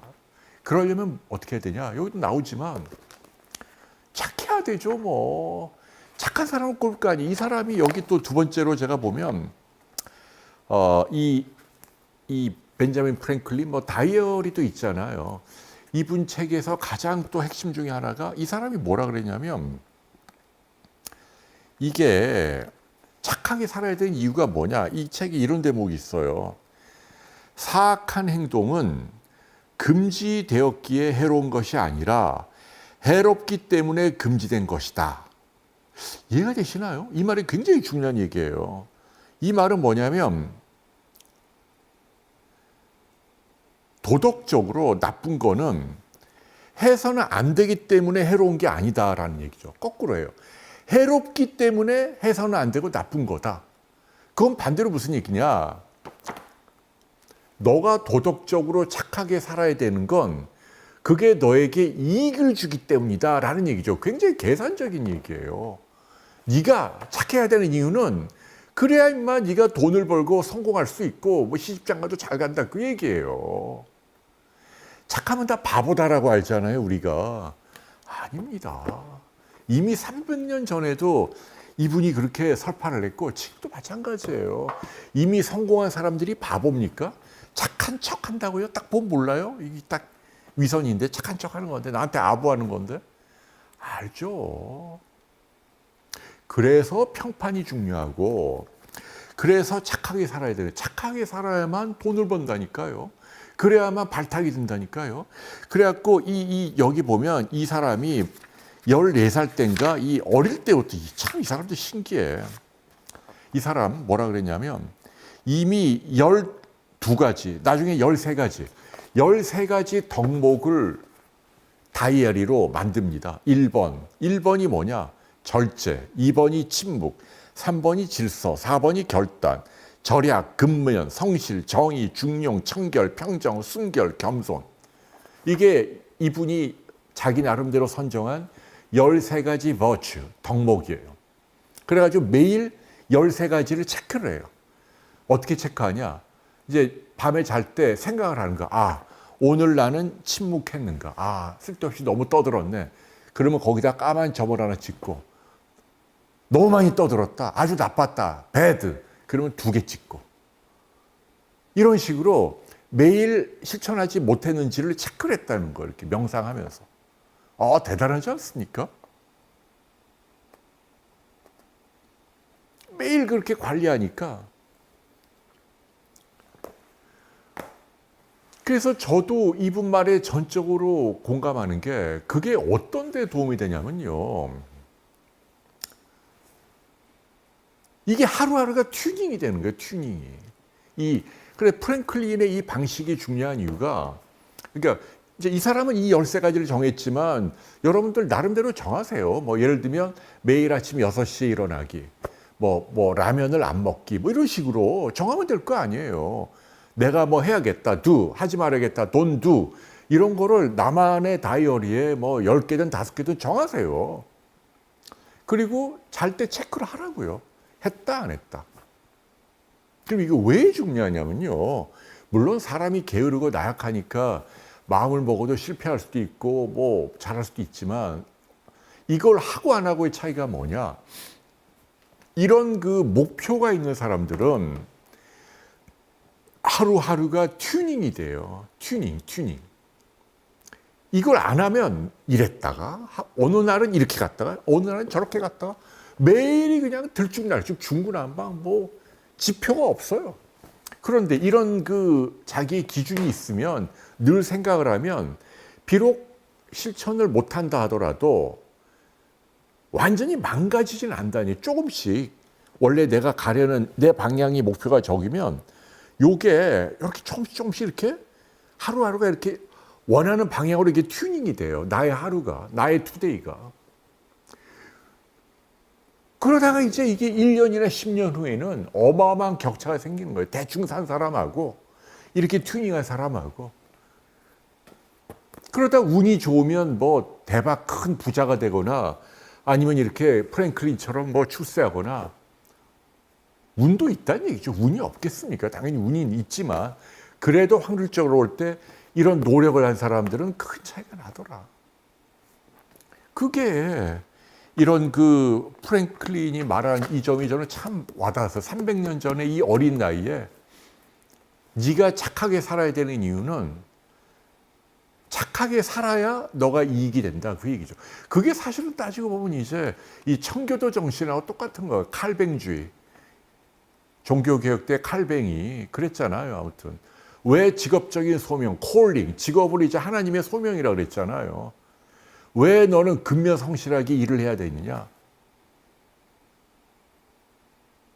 왜 돈을 벌어야 하니? 이게 자본주의, 미국식 자본주의, 오늘날 자본주의의 철학적 기반이 바로 이 영국의 청교도, 벤자민 프랭클린 정신이거든요. 네가 착하고 성실하고 절제하고 청교도처럼 그렇게 착하게 살아야만 네가 돈을 벌고 성공하고, 그게 하나님의 축복이다. 하나님의 축복을 이 현재 세계에서 네가 증명을 해야 될 의무가 있는 거예요. 그래서 열심히 산다는 얘기예요. 그런 사람들이 사실은 모여서 오늘날의 미국을 만든 거잖아요. 그리고 여러분들 역사 좀 아시죠? 미국, 이분이 이제 독립전쟁에서 이제 미국이 영국 독립을 하는데, 이게 1776년인가에 독립선언서를 쓰잖아요, 프랭클린이.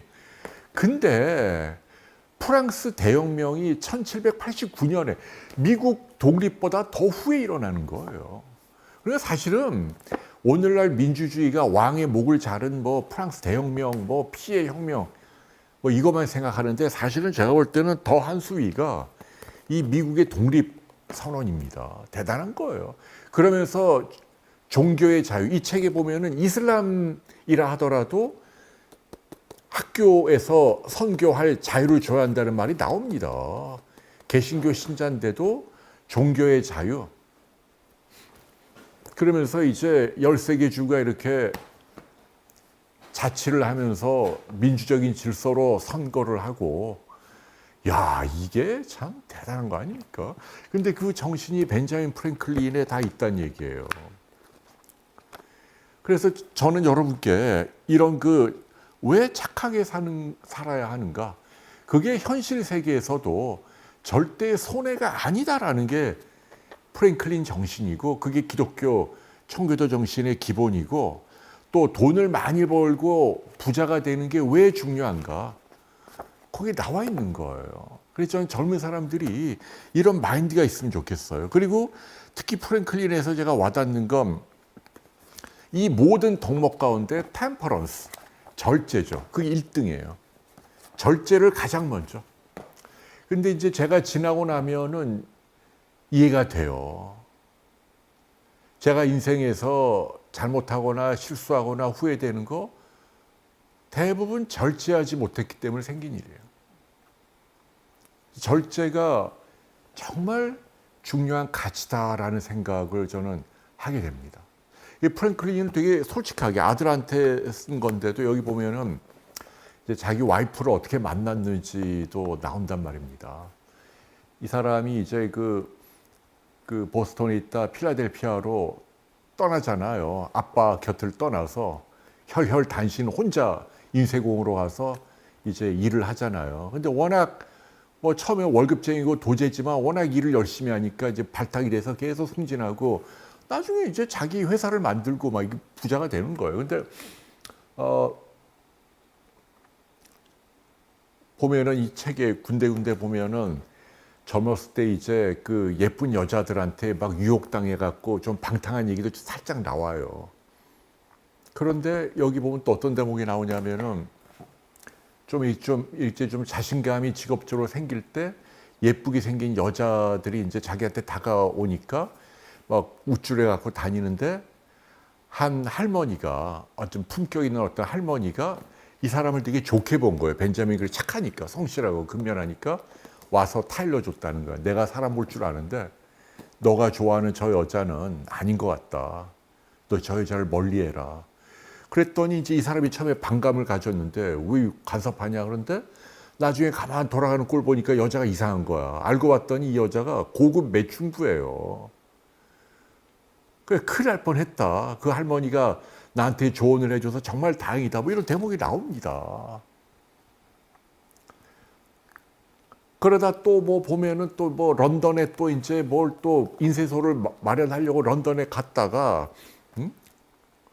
이게 눈에 이제 갔다가 또 뭐 어떤 또 창녀들하고 직업 여자들하고 막 방탕하게 놀았다는 얘기도 나와요. 한창 때니까. 근데 다행히 성병 걸리지 않았다. 뭐 이런 낯뜨거운 대목도 나오는데 솔직한 거죠. 근데 그 시기에 필라델피아에서 이제 하숙을 할 때 그 하숙집 주인의 딸이 마음에 들었는데 자기가 그때는 가난해 갖고 그리고 막 눈에 확 뜬 건 아니었다는 거죠. 그래갖고 미적미적 거리고 있었는데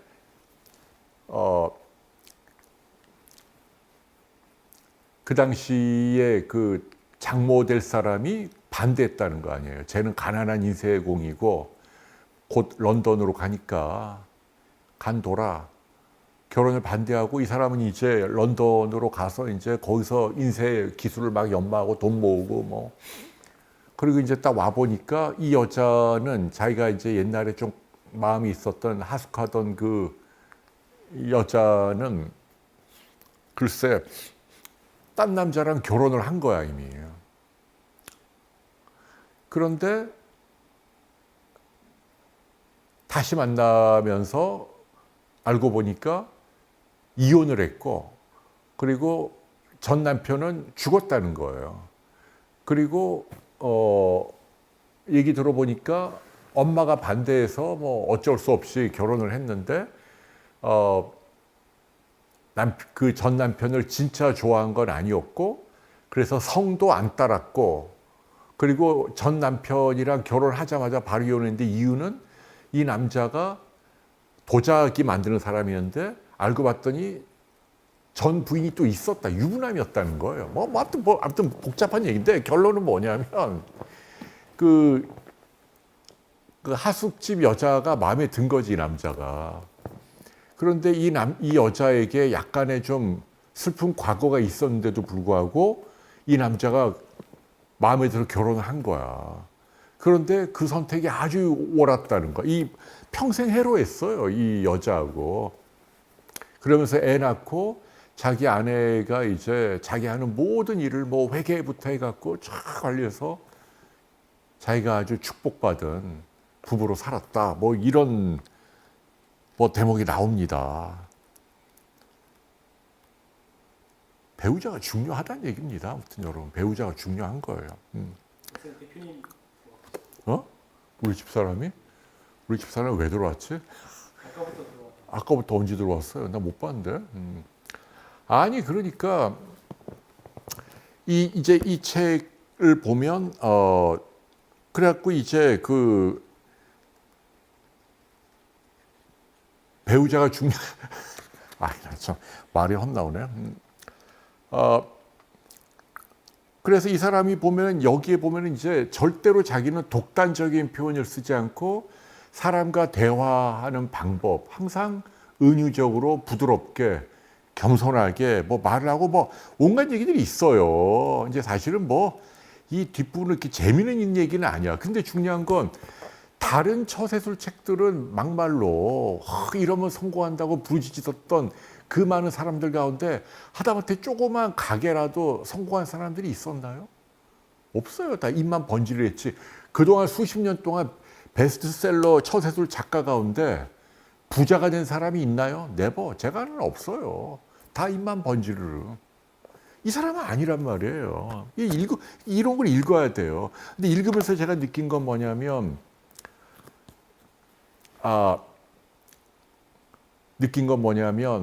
진짜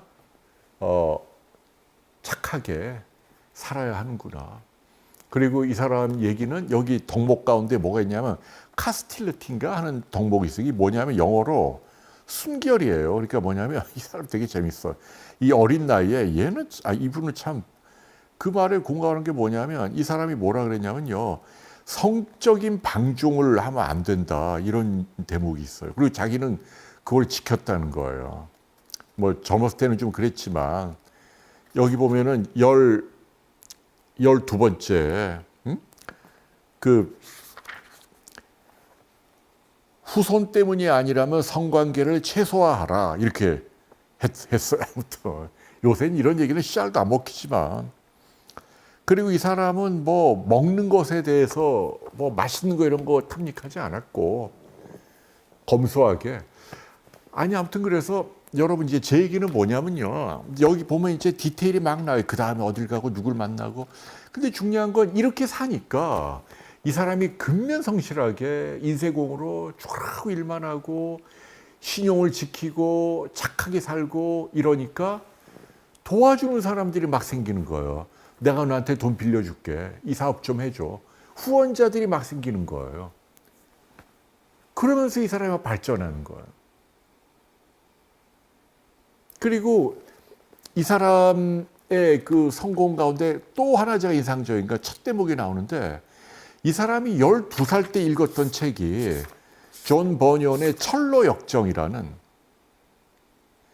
책을 몇십 번 읽었다는 거예요. 철로 역정. 어려운 책이거든요. 소문난 독서광이라고 자기가 첫 대목에 나와요. 자기가 집에 있는 고전을 마르고 닳도록 읽었다고. 근데 왜 제가 이런 말씀드리냐면요. 여러분들이 아셔야 돼요. 사람들이 다 모든 세상의 지식이 핸드폰에 있다고 생각을 해요. 검색을 하면 나온다. 인공지능을 하면 나온다. 유튜브를 보면 나온다. 네버. 아니에요.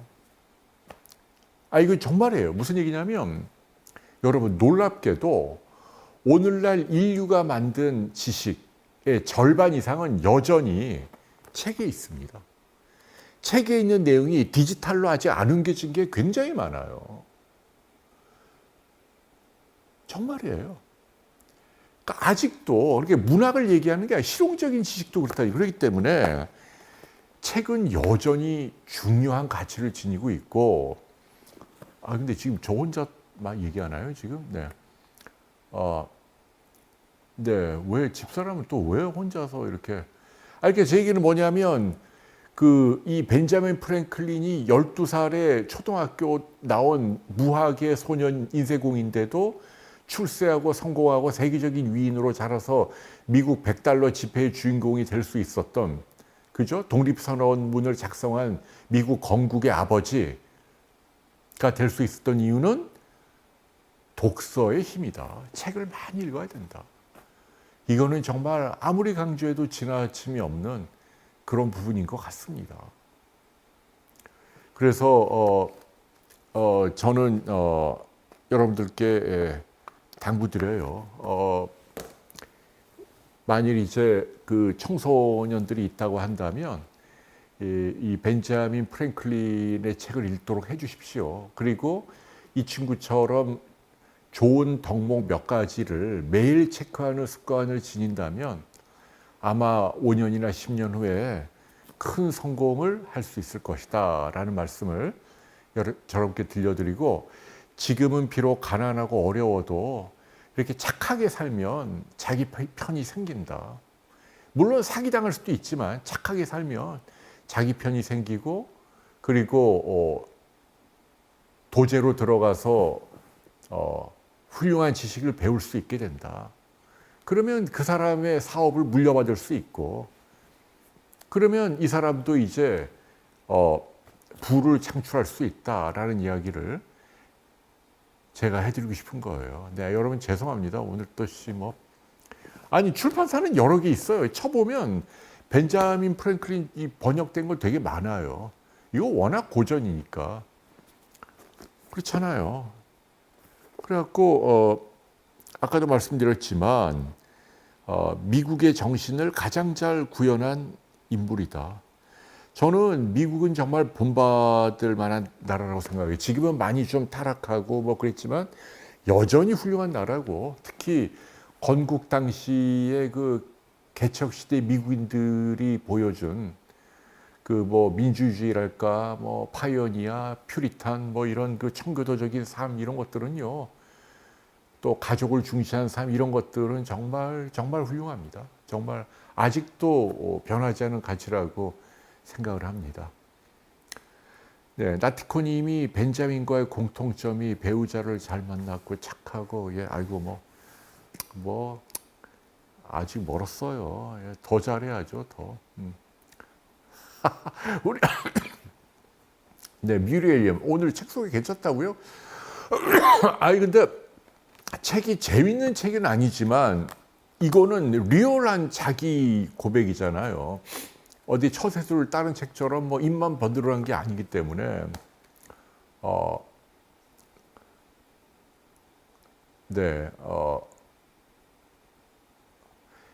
벤자민의 인지 부조화에 대한 해결 일화가 고등학교 영어 교과서에 있다. 김은희님. 어떤 내용일까요? 얘 어렸을 때 그런 얘기도 있어요. 이제 그 아이들하고 이제 공사장에 바닷가 공사장에 뚝을 만들었대. 참 희한하네, 이 사람은. 근데 이제 뚝을 만들었는데 이제 그거를 그 공사장에 있는 자재를 이용해서 만든 거야. 얘기를 안 하고. 그래 들켜갖고 이제 혼났다, 매를 맞았다, 이런 얘기 나오는데 이제 이 벤자민은 항변을 한 거죠. 나는 이 뚝을 만들어서 물 피해 공사장의 자재가 물에 안 젖도록 하려고 내 친구들과 같이 뚝을 만들었는데 왜 나를 혼냅니까? 그랬는데 이제 아버지는 뭐라고 얘기했냐면 그걸 정직하게 얘기를 안 하고 있기 때문에 아무리 좋은 결과라 하더라도 정직하지 않으면 벌을 받아야 한다. 뭐 그런 에피소드도 있고요. 또 하나는 이제 어떤 에피소드, 제가 이제 김은희님이 말한 게 어떤 게 영어 교과서인지 궁금해서 그런데 또 여기 에피소드 어떤 게 있냐면 이제 사사건건 이제 그 누군가 싫어하는 이제 이 사람들은 참 신기한 게 그 당시에 그 중코라고 하는 그 지식 모임을 만들어 독서 모임을 만들어서 이제 책을 읽고 서로 발표하는 그런 지식인들끼리 참 대단하죠. 그런 교양 생활을 했는데 인쇄공이 참 별거 다 합니다. 근데 한 사람이 편견을 갖고 그 사람이 쓴 글이 굉장히 좋은데도 무조건 까는 사람이 있다는 얘기죠. 왜 그런 사람이 있잖아요. 그냥 누가 싫으면 뭐든지 까는 사람, 편견. 근데 이제 이 프랭클린이 꾀를 내 갖고 그거를 내가 쓴 거라고 해봐라. 했더니 막 칭찬을 하더라는 거예요. 사실은 까던 사람의 글인데. 그러니까 제 얘기는 뭐냐면 편견에 빠지면 안 된다. 아무튼 뭐 여러 가지 에피소드 제가 말로 설명을 잘 못하는데요. 그러니까 여러분들 그 사람을 평가할 때 편견을 가지면 안 돼요.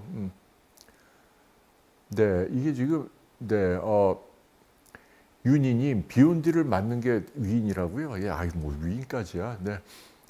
아무튼 저하고 집사람은 더 착하게 살아야 돼요. 뭐 누리는 게 많고,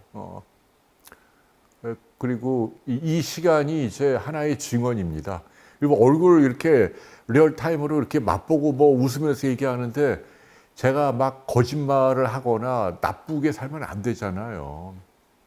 그렇잖아요. 그래서 뭐 저라고 왜 유혹이 없겠습니까? 근데 뭐 일절 저는 뭐 집사람을 위해서도 그렇고 뭐 우리나라를 위해서도 그렇고 겨울이를 위해서도 그렇고 그냥 마냥 착하게 살도록 하겠습니다. 뭐 솔직히 얘기하면 어젠가 그젠가 그 안에 또 저기 자기 있는데 어제 내가 저기 그 겨울이 데리고 그 자전거로 뭐 예술인 마을에 갔어. 우호적 무관심에. 네, 조선 나이키님, 엔화로 1,000행을 기부해 주셨네요. 아유, 큰 돈이네. 감사합니다.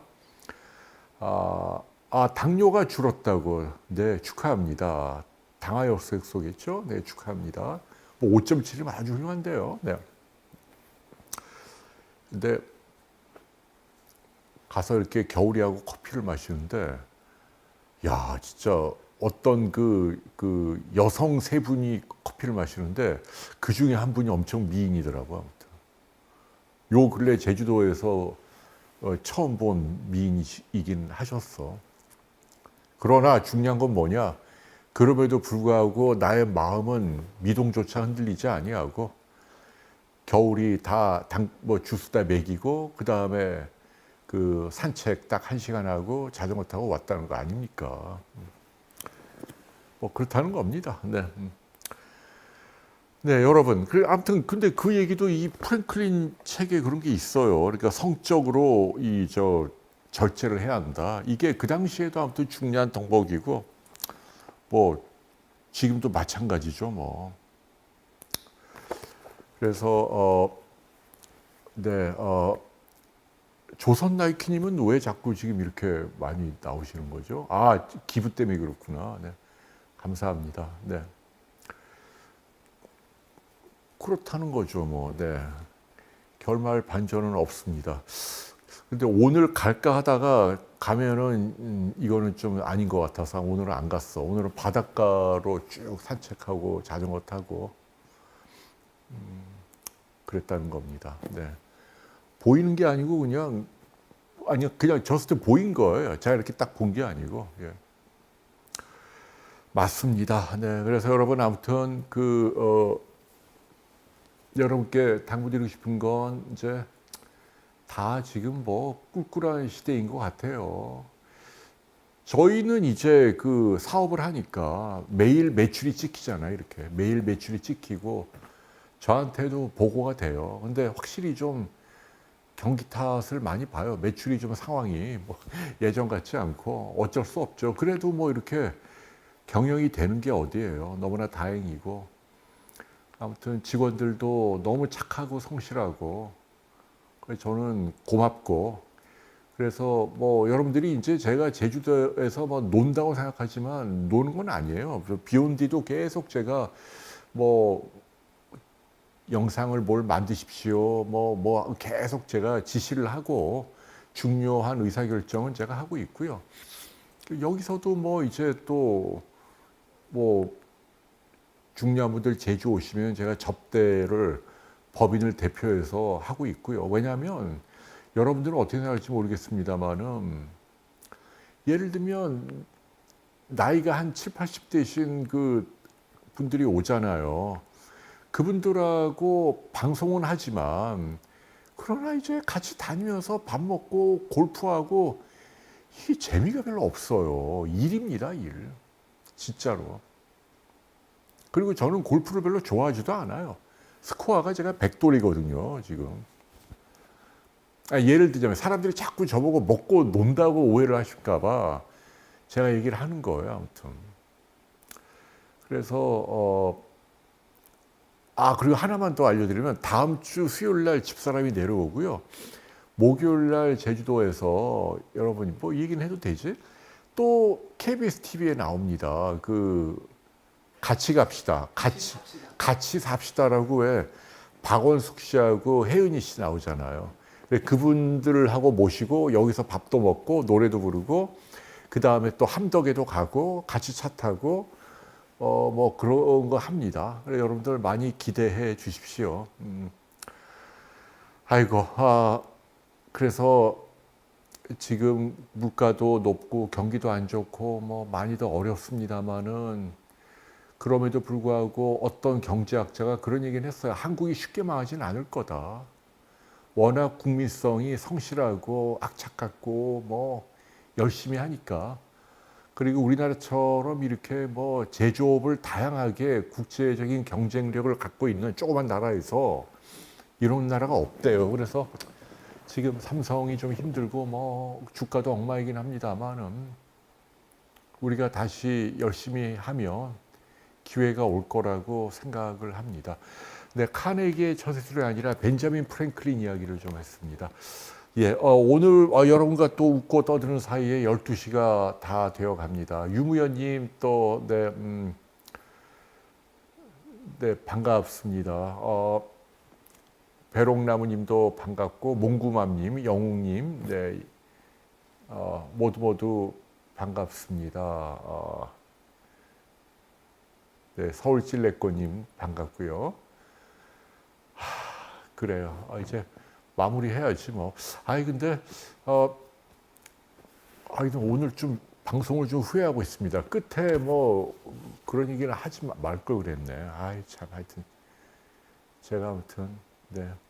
아무튼 안경 닦기 500장 산 거 맞고요. 지금 저기 몇 장 있지? 한 100장 안 될까? 50장 정도. 이상해요. 안경 닦기를 제가 한 3년 전에 하도 많이 잃어버리니까요. 근데 제가 일부러 버리진 않거든요. 안경 닦기를. 제가 미쳤어요. 일부러 버리진 않고. 근데 항상 뭐 차에도 있고 주머니도 막 가방마다 뭐 여기저기 있는데 그 500장이 그렇게 사라져요. 제가 이렇게 ADHD가 있다는 걸 여러분에게 알립니다. 겨울이만 보여주고 끝내야겠어. 우리 좀 겨울이 좀 보여주자. 내가 데려가려고 해. 겨울이 자세 좀 보여줘봐. 여러분, 쟤는 희한한 게 자기를 긁으라고요. 저 녀석이 아빠를 좋아하니까 아빠 옆에 다 이런 게 있거든요. 근데 누워있는데 제가 그냥 데리고 갈까? 그냥 내가 안을게 그냥. 안 와도 되잖아요. 여러분, 왜냐하면 겨울이만 좀 보여드리고, 얘가 우리 겨울이 보십시오. 이렇게 이 녀석이 이렇게 해가지고 꼬추를 내놓고요. 지금 이거를 이렇게 긁어달라는 거예요, 지금. 그럼 너무 행복해요. 팔 올리는 거 보십시오, 이 녀석. 완전히 아빠가 종입니다, 종. 아이고, 우리 겨울이 사랑해, 이리와 겨울아. 아이고, 우리 겨울이. 아이고, 우리 겨울이. 네, 그리고 이제 이거 나중에 브이로그 할 겁니다만은 이거 산 겨울이 포대기인데 이게 비플로프라는 거야. 비플로프. 이게 최고예요. 가장 좋습니다. 가격도 싸고. 지금까지 제가 써본 것 중에 강아지 이렇게 자전거를 안고 다닐 분들은 이 비플로프 제품 이거 쓰시면 도움이 될 것 같습니다. 자, 이제 마무리해야 할 것 같아. 뭐 이제 제가 질문을 많이 못 봐서 죄송한데 혹시 뭐 지금 안 계신가? 네. 네, 그러면 오늘 여기서 마무리하겠습니다. 겨울이하고 네, 여러분 너무너무 감사합니다. 다음 주도 아마 제주에서 잘하면 집사람도 같이 함께 할 수 있을 것 같습니다. 안녕히 계십시오. 감사합니다.